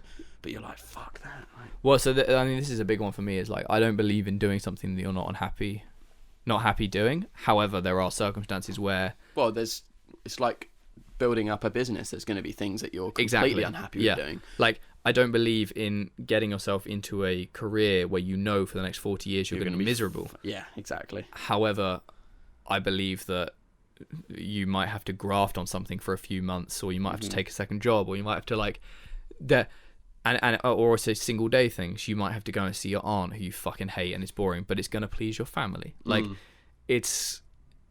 you have to start looking at things from the perspective of like your own mental health and benefit, but also maintaining the respect of your family and peers and things like this. And you shouldn't do something if it's going to fucking ruin your life and your mental health sort of over a long period of time. However, if you're going to have to endure something for a couple of days to get through a task, whether it be some bullshit admin or I don't know, like, it's just, I think you just got to analyze every situation and really think about it and try to look at it from everyone's perspective in that thing. Yeah, definitely looking at it from everyone's perspective is a good thing. Yeah. Thinking like, for me, like, how is Giles seeing this? And I think Giles' shoes, and also how is my family? And then another relatable thing that I think everyone in parkour will experience is getting kicked off of somewhere. It's so easy to be like, no, I'm entitled, I'm staying on this, I'm on your property, whatever. And like, we spoke about this with George. Yeah, we've spoken about it a lot. Yeah, like, obviously, if a guy comes out and he's immediately a dickhead, it's a lot harder to approach that situation rationally. However, you have always got to... Yeah, it's... Yeah, at the end of the day, it's just so much quicker to just go. Exactly, yeah. I want to train. I want to go to another spot. But yeah, once you realise that you have all the answers, and if you don't have them, Google them, and then you have them. Yeah. Like, you don't really have any excuse. That's the thing. And it's the accountability thing. If anyone listens to Gary Vaynerchuk, which I do on occasion, I find it's a bit American and loud and bold. But is this one of the ones you showed me or not? Gary V. Oh, his whole name is Gary what? Gary Vaynerchuk. Yeah. But amazing. there's a shitload of wisdom in some of the stuff that he says and in some of the content he puts out. But he talks a lot about accountability, and also if there is someone in your shoes somewhere else in the world who has gone through something that you have and is now successful because of it, then you don't have an excuse. Yeah. Like, what are you looking at? I watched the smoke come off of this and thought it was an insect. Your eyes just like scanned to the top room of the corner. Freaked me out. I was like, what the fuck is this big bug? Oh, it's it's like you've got to look at your situation and be like, oh, life's so unfair because sort of I have to go to school. It's like, fucking everyone went to school. Yeah. Deal with it. Like, so accept who you are and openly communicate, which is something we've spoken about a lot on this, especially regarding mental health, is you have to look at yourself and communicate about that, because the more you lock that shit inside you, it's just going to destroy you, and it's going to destroy relationships and everything. But I think that is such a hard thing to break out of the cycle of... Oh, for sure. Not because for ages there's points in my life where I've just not said anything because I'm just feeling really shit.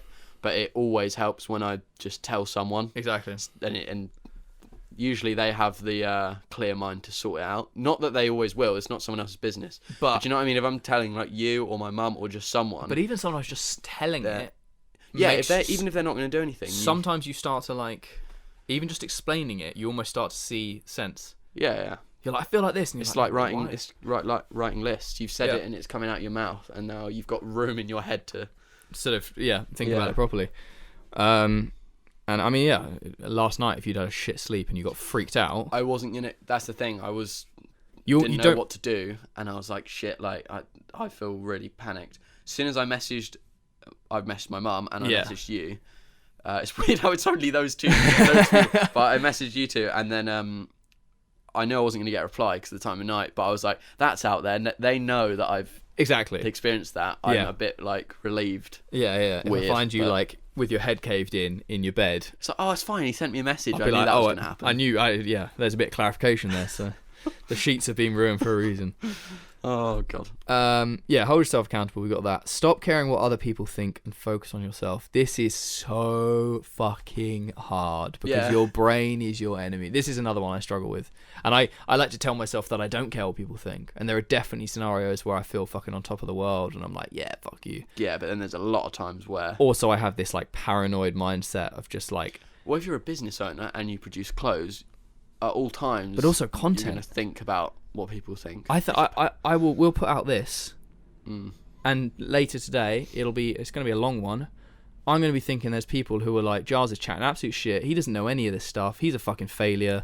But who gives a shit? There's going to be a lot of people who think the opposite. Yeah, but it's that. But that's where my head goes. But then I just said that, but I don't actually think that. Do you know what I mean? And that's the thing. On the outside perspective, it's so easy to say it. But yeah, because I will sit here even now as we're saying this stuff, like me talking about I don't know, kind of like any of these points I am not perfect at. I don't think anyone is perfect at them, and I'm just going to sit here and think that I don't know, Joe Hendo's listening and he's studying something at university probably that's related. Goes, that's bullshit. Yeah, he's probably just like, oh, Giles, you're fucking wrong, you're an idiot, like you're spouting shit. And then I care about what someone like Hendo thinks. Yeah. But I shouldn't, technically. I should respect Hendo, but I shouldn't technically care if he thinks I'm a dick. Yeah. And then if, like, I don't know, if he sarcastically messaged me on Instagram, which he's now going to fucking do, and go, Giles, mate, you're a dick, it's going to hit me. I'm going to go, oh, wait, what? Why? You've made that okay now that you said that. Yeah, that's why I did it. I know. You were thinking that, and like, okay. Exactly. I'll give myself a reason. Yeah. Yeah. No, I find it hard a lot of the time with probably Instagram.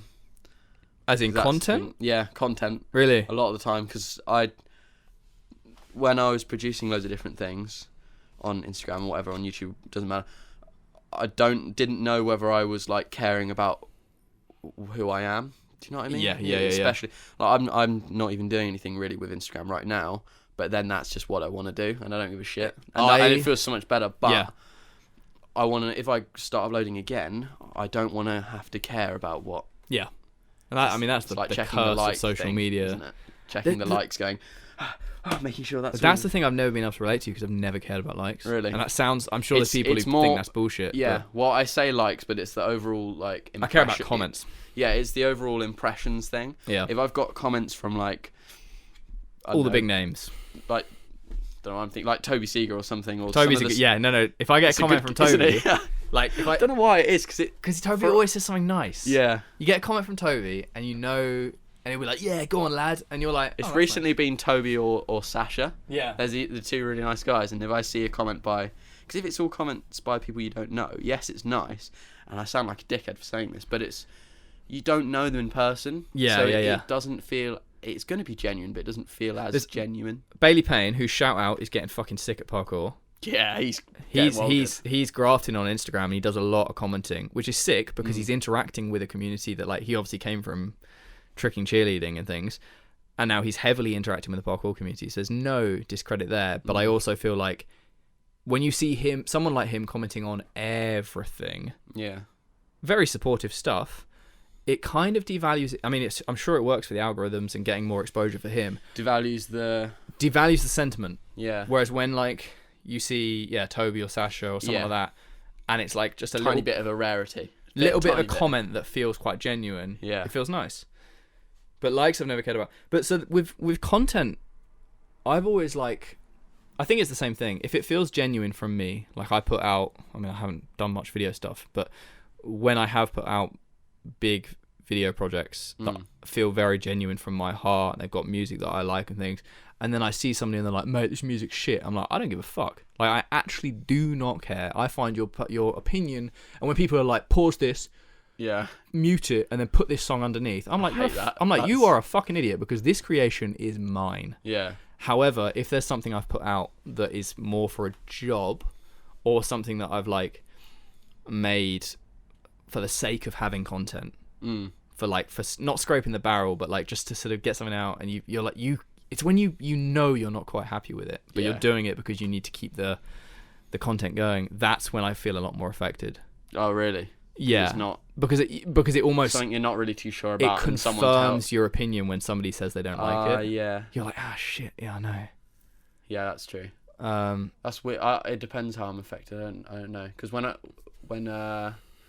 what's his face commented ages ago, this music makes me want to put myself. No, what is it? Makes me want to kill myself or something. Something like that. Yeah. In one of my videos, that was like, oh shit. But then now thinking about it, I don't really give a shit. I'm just like subjective, whatever. Yeah. I think now, especially with you, and you're like, you fucking love music so much that I think for you, nothing's ever going to change. Yeah. Like. Yeah. And you know that some people aren't going to like it. Yeah, so. I'm like, if you like Travis Scott and you don't like the music I used in a video, then I just don't care. You've said like, I want to use music in this video. It's gonna not make people happy. Yeah. Because it's my not for the sake of making people unhappy, but for the sake of sticking true to what I want to put on the video. Yeah. Exactly. But I just did such a combination of words that were just but to me it made sense. What was I going to say? Where I think nowadays suffer more insecurities about what people think are with the direction of Motus, and also the quality of the clothing. Like the trousers, we've had issues with them, as some people sort of may know with factories and chaos and stuff. There will be people who get a pair and they don't fit them very well. This is the hardest thing, is trousers don't fit. Like, everyone's got a different body type, so that's a real struggle. The trousers I'm mentioning, by the way, because they obviously just came out, and they're not printed on blank, so they're designed from scratch, and we put a shitload of work into them, and we ended up getting screwed over at the last hour.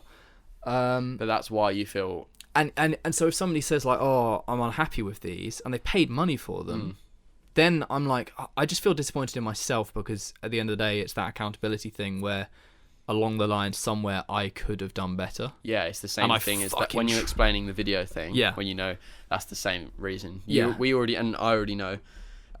It's just fucking hard right now with making clothes. Yeah. With just all the. And it's like, shit that's happened with factories. But somewhere along the line you could have done a little bit better. Yeah. Like, it's like that. It's like the as well as that, the depression hole you were talking about. You're already in that kind of stressy thing of sorting out the factory, so you're already there in that kind of plane. Yeah. And then now someone has said it's kind of they've reconfirmed it. Exactly. Like, oh fuck. But then also I've had stuff where I've been freaking about a product because I'm like, people are going to hate this, it's fucked, I hate it, like it's all gone wrong, and then you don't get a single complaint, and you're like, okay. So it's I mean, it comes down to another point I have later on, but I just remembered something actually, which is not actually on this list, although it kind of is. Yeah. But it's the case of like, oh, I could have. No, I'll work it in. Let's just carry on about caring what people think, because there's also the thing of like, sometimes I can walk up the road into town and I can be dressed like whatever and I don't give a fuck. Like, I'm like, yeah, this is me. People, like, if somebody sees me and they used to go to school with me and they see me like this, like, they can make their own assumption. I don't care. Other times, and I guess it's just mental state, isn't it? Like, how happy, positive. Yeah. There might be me, and I'll probably put a bit more effort in because I'm like, fuck, I don't want somebody to think I'm like a layabout or like I'm not doing anything with my life. Technically, it shouldn't matter either way. No. And like I said, we're not perfect at this, and I don't think anyone is, because everyone has their own insecurities. I think just being aware of the thing to then try and improve on. Like, life is that constant progression. You're never going to solve all of these little intricacies that... No, that's actually quite a scary thing, but yeah. Also it's something to rest your mind on because you don't have to care about it anymore. But if it's you going to be like this for the rest of your life. Exactly, and if you start treating every single day like a little bit extra of that constant progression, like you write your list, you're going to try and get better at this, you're going to try and enforce this habit and things like this, at least you feel like you are building to something. Yeah. Which we can tie into the next thing, but I heard a fucking sick analogy or whatever it is earlier, that, and this is tied into like, do what you love and try to get paid for it and enjoy the journey. Because if you think about the people who climb Mount Everest, right? Yeah. Fucking huge mountain, takes months to years of preparation. Nowadays, with technology, it's a lot easier to do. Yeah. Because of oxygen and things. But you could not just go and bop up Mount Everest. Like, no. You die. People still die. You climb it, you go into the dead zone, or the death zone, which is where you start to die when you're up there. Like, you'll die if you stay in that atmosphere for too long. You spend 5 minutes at the top, and then you go down again. Yeah. So you have worked all that time for 5 minutes for that one moment of glory, and then you're on the descent again. So if you're going to do that at any point in your life for anything, whether your moment of glory be whatever it is, you may as well enjoy the fucking climb. Yeah. Yeah, true. Very true. Yeah. There's no point doing something like, oh, I'm going to earn all this money, I'm going to do this, just to get a Lamborghini. When that Lamborghini you're going to have for a year before you realise it's too fucking expensive to drive. But you've worked in a shit job as a stockbroker and you've picked up a cocaine habit or what, like, and you've hated it and you've been miserable the whole way through to achieve that one thing. Why not do something where you are going to enjoy? And I think that's, if you're young and you're looking at career options. Yeah. And trying to work out what you want, like, it's, yeah. Yeah, it's the same as when we make videos and you making clothes. You know, I don't just enjoy when the video's done. You enjoy the process. I enjoy the whole. To be honest, because you have to watch that video a fucking 1,000 times before it even goes live. Yeah, and to be honest, I nearly more enjoy the process. Well, you should. All of us do. You should, because that is us doing it. Yeah, and then because the moment of glory is 5 minutes. Yeah, and then people go, oh, that was sick, move on. Yeah. Like, in nowadays, anything you create especially regarding content or social media, is going to be gone in even Cavemen. 2 years of work, millions and millions of views, and yes, it will be returned to. But everyone's moved on. But this current spike of like, wow, 2.5 million views in this week, like, in a year's time, it's not suddenly going to get 100 million views. And no. Oh, I mean, it might, but it's very rare. It might get dug up, but it's not. That's not the point. Yeah. The journey is the making it. Yeah.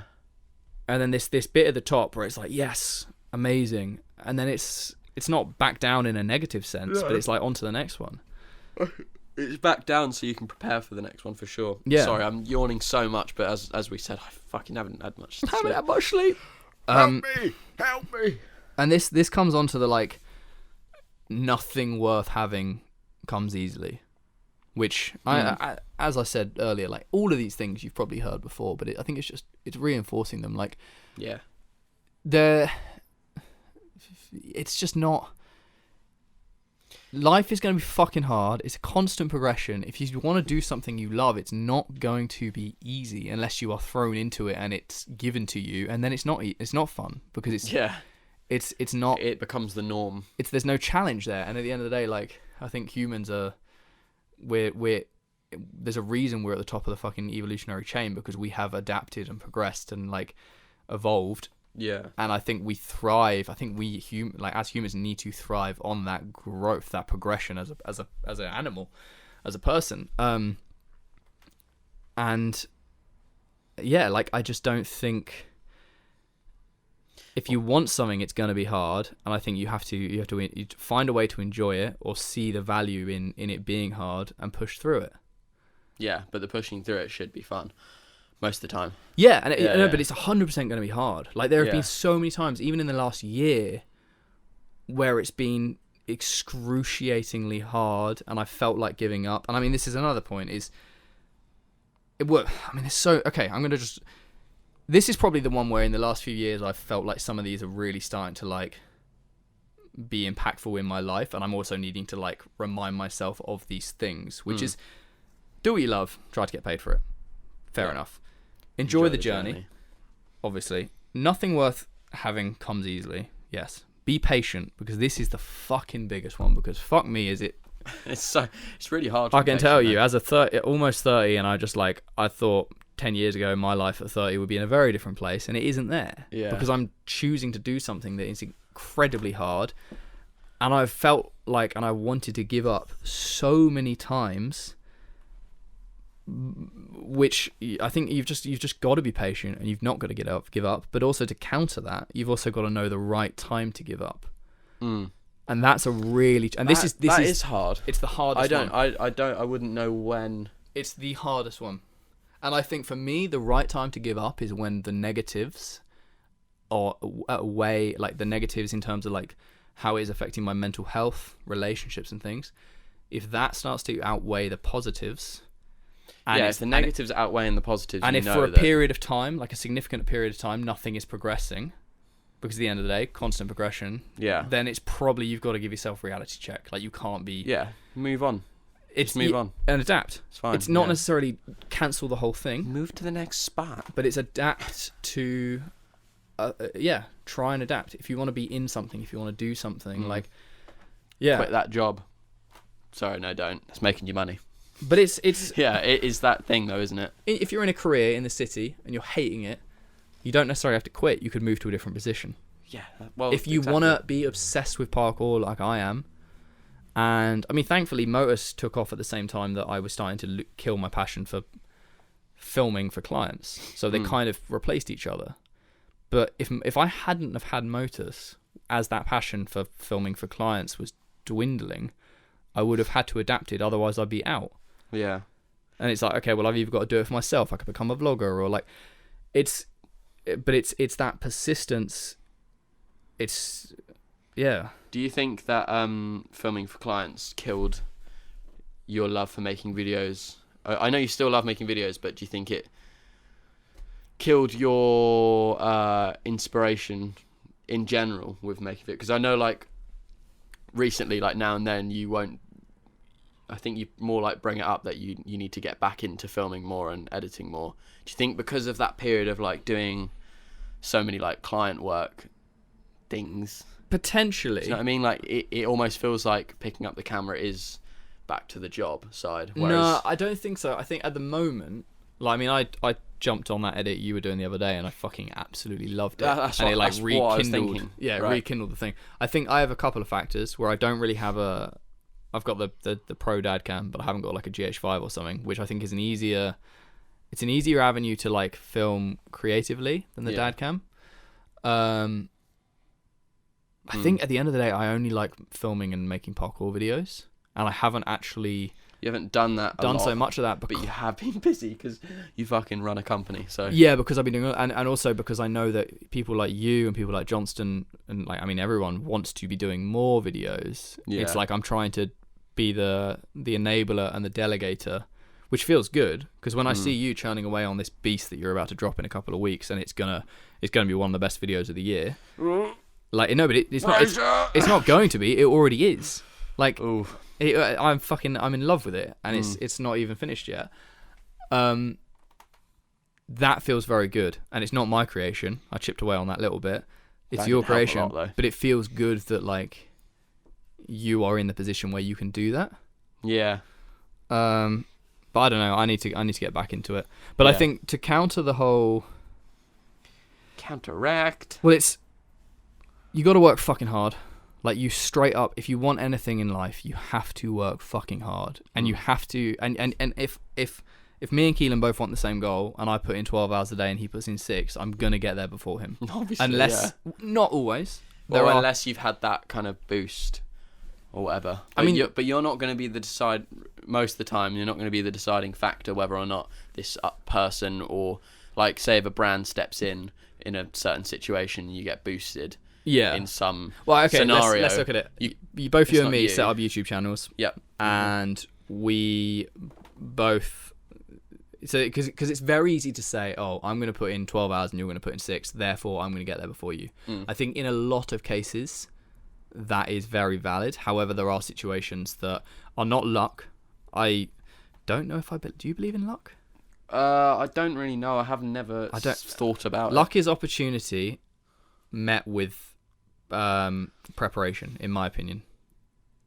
So an opportunity comes, but it comes because of other circumstances, and then it is met by you adapting to that well. Yeah, I definitely still say, if something happened, I'd be like, oh, that's lucky, but I don't think I'm actually meaning luck. Do you know what I mean? If something falls out of the sky and suddenly misses me, I probably would be like, oh, that was fucking lucky, but I'm not. I don't think I'm believing in luck there. That's kind of like saying, they're like the freak things. I think a good way to look at luck is like, what's a relatable example? How do you even describe luck? I mean, okay, let's go back to this YouTube analogy. Yeah. You and me are both aiming for 100k subs. You set up a channel today. I set up a channel today. I do 2 videos a week and I graft on it and I put in way more effort. You do 1 video a week and you put 6 hours effort in, and your videos are slightly less, they're sort of subpar or whatever. Yeah. Technically, my work ethic should get me there. And I think for the most part, content creation is a weird one because we're talking about something that's much more subjective. Yes. But when it comes to a lot of like general life, okay, going to the gym, I'm going to get bigger before you if I do that much work and you do that much work. Yeah, definitely. Exactly. That's more appropriate. And I work more shifts at Sainsbury's than you. I'm going to get more money than you. When it comes to content, I think it still mainly applies. However, you can have circumstances where somebody might just love your character and might say, or people might just love your character and then you get way more subscribers. Or somebody might say, here's this, and you get this brand deal and you get way more money. And that might... The complete video styles could be different. Is that luck? No. I think that's personality that's developed over a period of time. Yeah. Also, there's like... I think it's more the likelihood of you getting to the place you want to be is going to happen with more work. Yeah. Obviously. And I think that the luck thing is like, let's say an opportunity both knocks on our doors. Yeah. A brand deal for our YouTube channel that's going to gain way more subscribers. You approach it in your way, and I maybe ignore the email for a week, and then don't want to do it, or I do it and I'm not prepared because I don't want to adapt it into my style or something. Yeah. And then you blow up, and then within a week you've got 1 million subscribers rather than 100,000. It's not luck that happened. It's you took an opportunity and you adapted to it and you were prepared, or you worked it in. Yeah. Definitely. So, fuck, I need to piss again.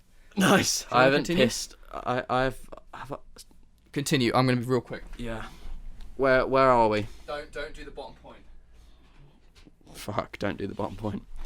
I could take this space to explain that I don't think I've had a piss today, and I don't think I've drank more than 3 glasses of water over the span of 2 days.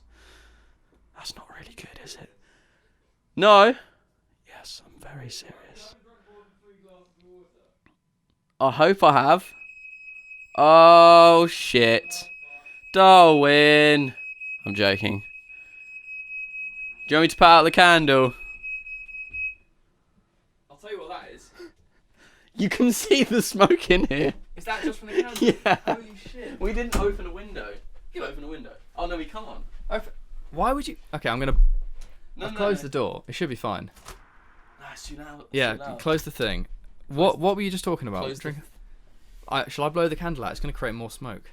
Wait, I'll do this. Can you do this? Oh, yeah, go on. Okay, sorry guys. We just set the fire alarm off from a single fucking candle. Oh, I thought you were just going to put it on top and it might... Oh. No, I've just trapped the smoke in the candle. Cool. That's crazy. I didn't think it would do that. That's cool. No, I think I was exaggerating there, but just because when you were saying about needing a piss. I was Well, like, have I pissed today? Coffee's a diuretic, so it makes you need a shit and piss, okay. so it speeds up that process. No, I've been drinking. People are not going to enough think they're water. getting a packed out 2-hour-long value-driven podcast, and they're getting fire alarms and piss Fire breaks. alarm, piss talks. Yeah. A lot. Yeah, I think, as we were saying, I feel so gloomy in here without the candle. Carry on. He's going to turn the light on. Because we got the light off. It was really romantic. There we go. You got to work hard. Yeah. This whole thing was just you telling me to work hard. You know what I just remembered? What? I'm going to just play a voice message from... Oh, again? I have to hear that again. The third time. This is... So almost every day I have conversations with Philip Lundberg from Airwhip. And look, even there, he sent me a video of a man fucking dancing. This is a message he sent me yesterday that we were chatting about. And Philip is one of my favourite human beings. He's also incredibly hardworking and incredibly driven. And he loves to have conversations with Kelan. That might be my dear Giles. And I heard Kelan laughing in the corner of the room or office you do so have. And he might be laughing, and he might be laughing so loud. But tell that fucking little boy that he needs to grow the fuck up and start working and stop complaining and say, I need to work. I'm working so much now. I'm working for 25 years and months and days and hours. Shut the fuck up and start working. You want to build a business or you just want to build a fucking hobby? To be honest, we could have... I mean, the entire podcast could have just been that. Yeah. We didn't need anything else, did we? Oh my god. Just shut the fuck up and start working. He's such a fucking loony. I love him. He's sick. So He's off so the wall. good. He's so funny. He's so good at life, Yeah. right? Yeah, But yeah. he's so also good at being He's a fucking idiot. The best sales How has he done guy. that? Yeah, I know. How has he done that? He's just a character. We need to get him on the podcast, actually, ASAP. do. But the hard work is absolutely paramount to progression at everything in life. However, there is also this big thing at the moment of like, oh, I'm going to burn out, or oh, I'm working too hard, or don't work too hard, or etc., etc. Life is all about balance. I have spent far too long over the last few years beating myself up whenever I don't feel like I'm working. And sometimes I will do stuff to the point of convincing myself like I'm working, when really I'm not doing that much. If I was just to refine that and improve my mindset, I'd be able to get that work done in a short space of time and be more kind of driven and productive. But like to the point where I feel guilty to myself on weekends when Sarah wants to hang out.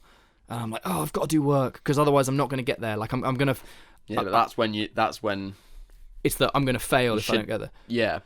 But in that circumstance, from an outside perspective, I should I'm spend like, more no, time with Sarah. Spend time with Sarah, And because then you can chill, and also, you know, And Sarah's happy. I'm hugely indebted to Sarah for the amount of support she's given me over the years, and and that is the balance. And there are times where I have to say, like even this weekend, I had to basically work both days, and Sarah just had to sort of chill out with the dog. But it is in the evenings, if Sarah wants to come home from work and chill out, I have to accept that if I want to sustain a relationship with her and progress that relationship, because life is not just about fucking yourself and business. It's not about fucking yourself. No, it's not about fucking yourself. Then you've got to progress in other areas of your life, and it's that respect thing again. Like you've got to you got to do that. I think, but at the same time, I think you've also what you have to become comfortable with is when you choose to relax and procrastinate, you have to choose that as your decision, and you then have to hold yourself accountable to that and be like, cool, well, I've done this. I understand that I'm not going to be progressing this in the business or this in my training or whatever, but I am doing this for this conscious thing, and you have to come to terms with that and be happy with that. Because or you fall into a position where I've fallen into loads of times where I then beat myself up, and it's not fucking healthy. Yeah. However, I also don't agree with mass procrastination when there is other stuff to do, and also when people use like laziness as their sense of like, do you know what I mean? Just lazy people. Mm-hmm. Like, if you are actively procrastinating and not trying to tick off your stuff or making excuses that you know the answer to, then you've got no one else to blame apart from yourself. Yeah, for sure.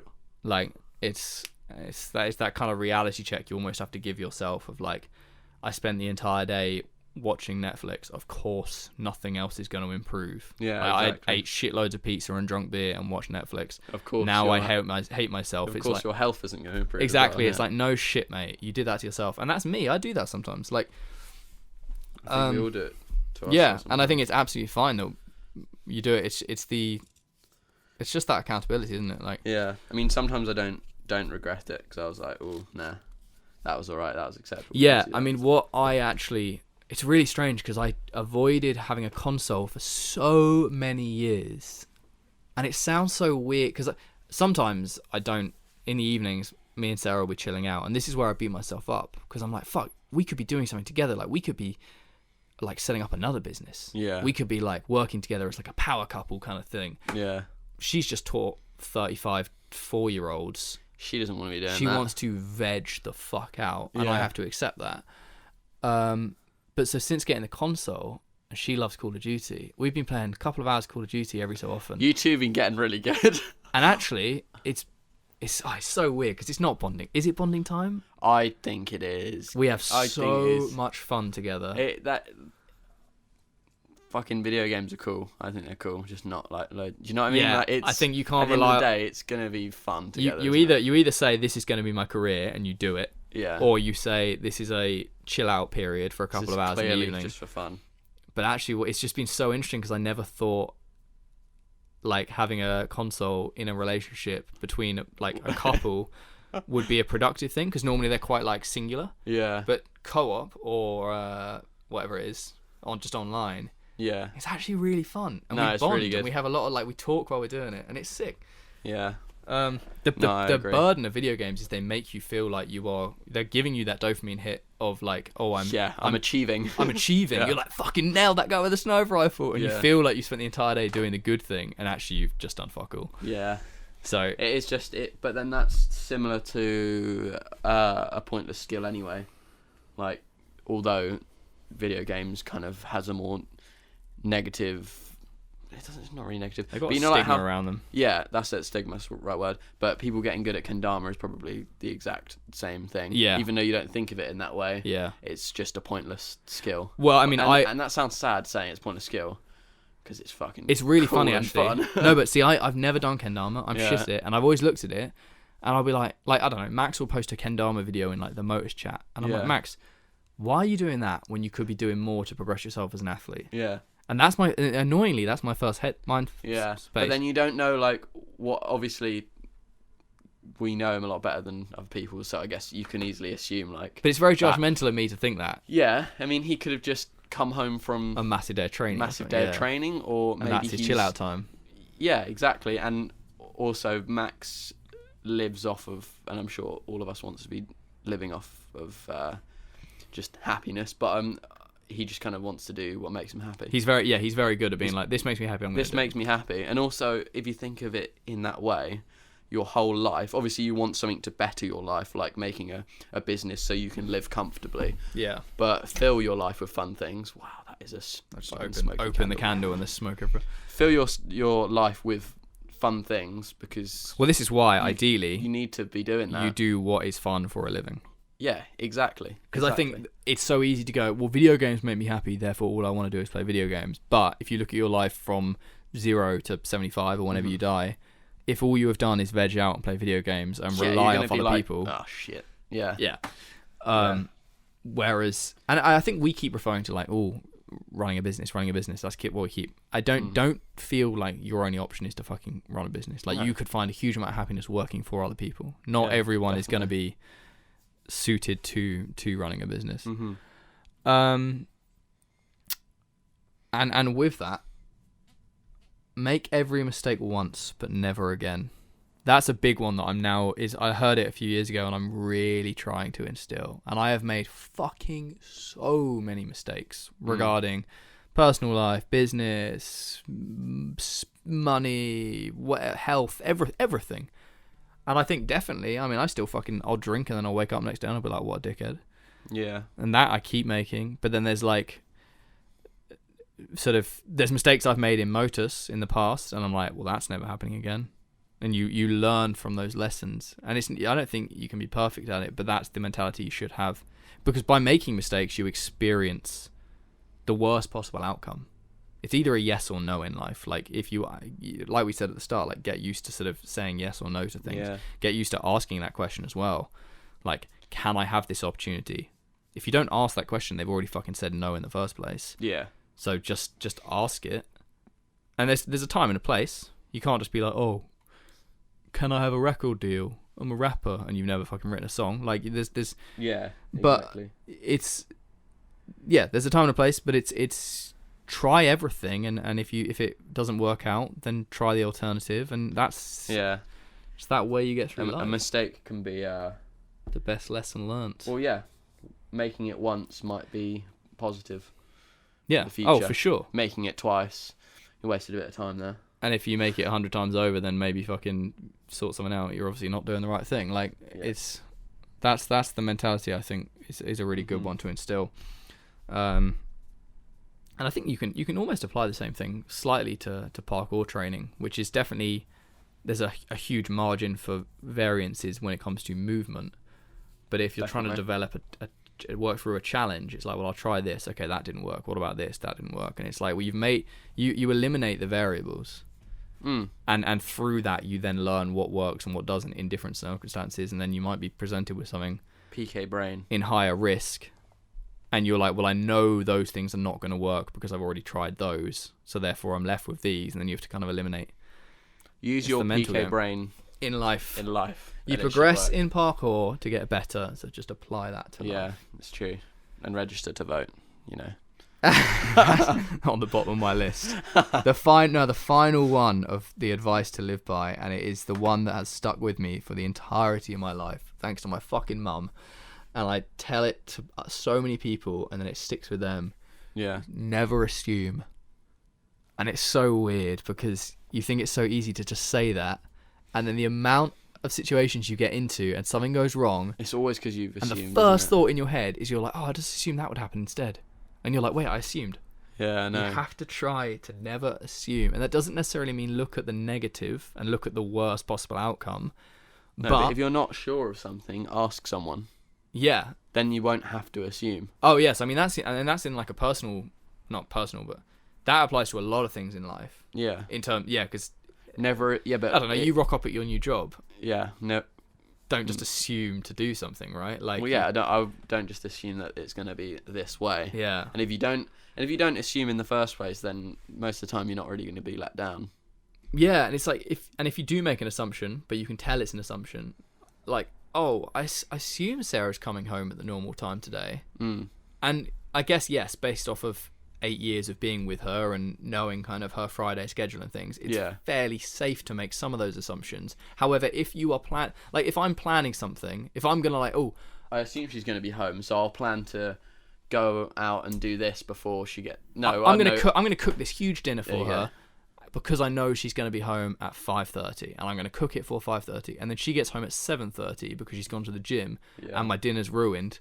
It's only my fault because I assumed. Yeah. When I could have just said, still home at 7:30.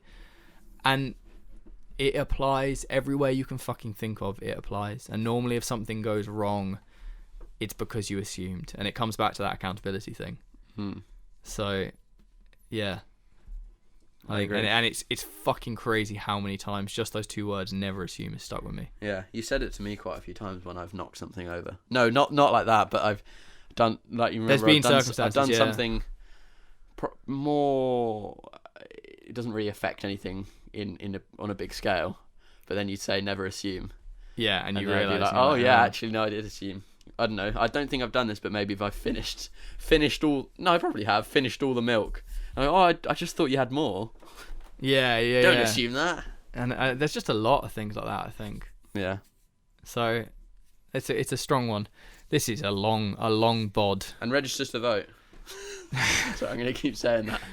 Have you registered to vote? No, that's why I keep saying You could do it right now. Should we do it? Should we see how long it takes? If you live in the UK, right? Register to vote. There it is. I typed in reg. Reg to vote. Reg. Blah, blah, blah. Who can register? Do I have to put in like my passport Start details? online. and Are shit? you already registered to vote? You need to register again. So you're... Where do you live? England. Boom. You're British. Yep. Boom. What's your birth date? 26th of the 12th, 2005. You Sav. fucking idiot. Why did you put that? I'm not going to be born in 2005. I'm not Well, I'm just fucking- listening to you. 1999. Oh, no. Alright. What's my first name? Kelan. Right. Oh, middle name, Jack. Jack. Ryan. Ryan. Have you ever changed your name? No. I have. No, you haven't. Oh, you don't know your national insurance number, do Fuck, you? actually, I did get to this bit at my house. I promise you I did get to this. How do I find that? Alright. Anyone listening to this, get your national insurance number, register to vote if you live in the UK, because you got just under a month. It's probably just after that stage, isn't it? After national Probably, yeah. insurance number. It's literally, they just have to confirm who you are, and they confirm where you live, and then they register it. And then if you are above the age of 18, you can go and actually have an impact in where our country is potentially going to go. Sick. So it's an important one. Yeah, Kelan was drilling that in, and he hasn't even fucking done it. Yeah. So I was just reminding myself. yeah, but that's another thing to live by is join the Conservative Party and kill foxes, wear red trousers. Yeah. We need to fucking wrap this up. This has gone Yeah. to shit. Prodcast meetup, the 6th of December next month. We're gonna make it happen. In London, Islington Academy, Stray from the Path. It's £20 entry, so you have to buy a ticket. If you don't know what we're on about, Stray from the Path is a band. No, because they might just be like, what the fuck is Stray from the Path? If you don't know them at all, just fucking come anyway. Just come anyway. Just buy a ticket. We don't care who you are. Just don't be a creepy weirdo who might kill us. Wait, so repeat that again. Stray from the Path. Stray from the Path, 6th of December, Yep. Islington Academy. If you Google that, just buy a ticket. Yeah. Don't listen to the music. No. Unless you're a massive racist and you hate black people, then you might not like the music. Yeah. Probably shouldn't come. But will not be welcome. if you're a nice person, come. We can have a drink. I think it's 18 only to get in, or you have to be 18 with a guardian. Under 18 with a guardian. We can have a drink. We can watch some live music. We won't talk because it'll be too loud, but that's perfect because you've heard enough of our voices. I think Marcus Dell is coming from 5th Unit. Yeah, hopefully. sick. We want to try and do it. It's not actually going to be a meetup. No, like, but we're not imagine how good it would be even every if time we go. people come. Yeah, and we can have a little gig thing. Like, but imagine if most of the time when we go to a gig, there's like a few people who come. it'll be sick. Yeah. I want to do it. You could become part of our gig patrol. That's a fucking weird one. Yeah. Name. What? Standing at the back with the earplugs in. Yeah, exactly. Oh, it's too loud. No, I'm serious. If you want to come, especially if you've never fucking seen proper live music before, and you're like, oh, I think I might like that. Come and fucking do it. It'll be banging. It's really good. Be very, very good. Anything else to talk about? No. Let's just fucking end this and carry on with our day. How long has it been since the podcast has lasted 2 hours? I don't want to know. This is potentially the longest podcast we've ever done. Oh my god. No, surely with Marlon it was like It was. I think it was just under. So we're not at 2 hours yet, so we can get it done. All right.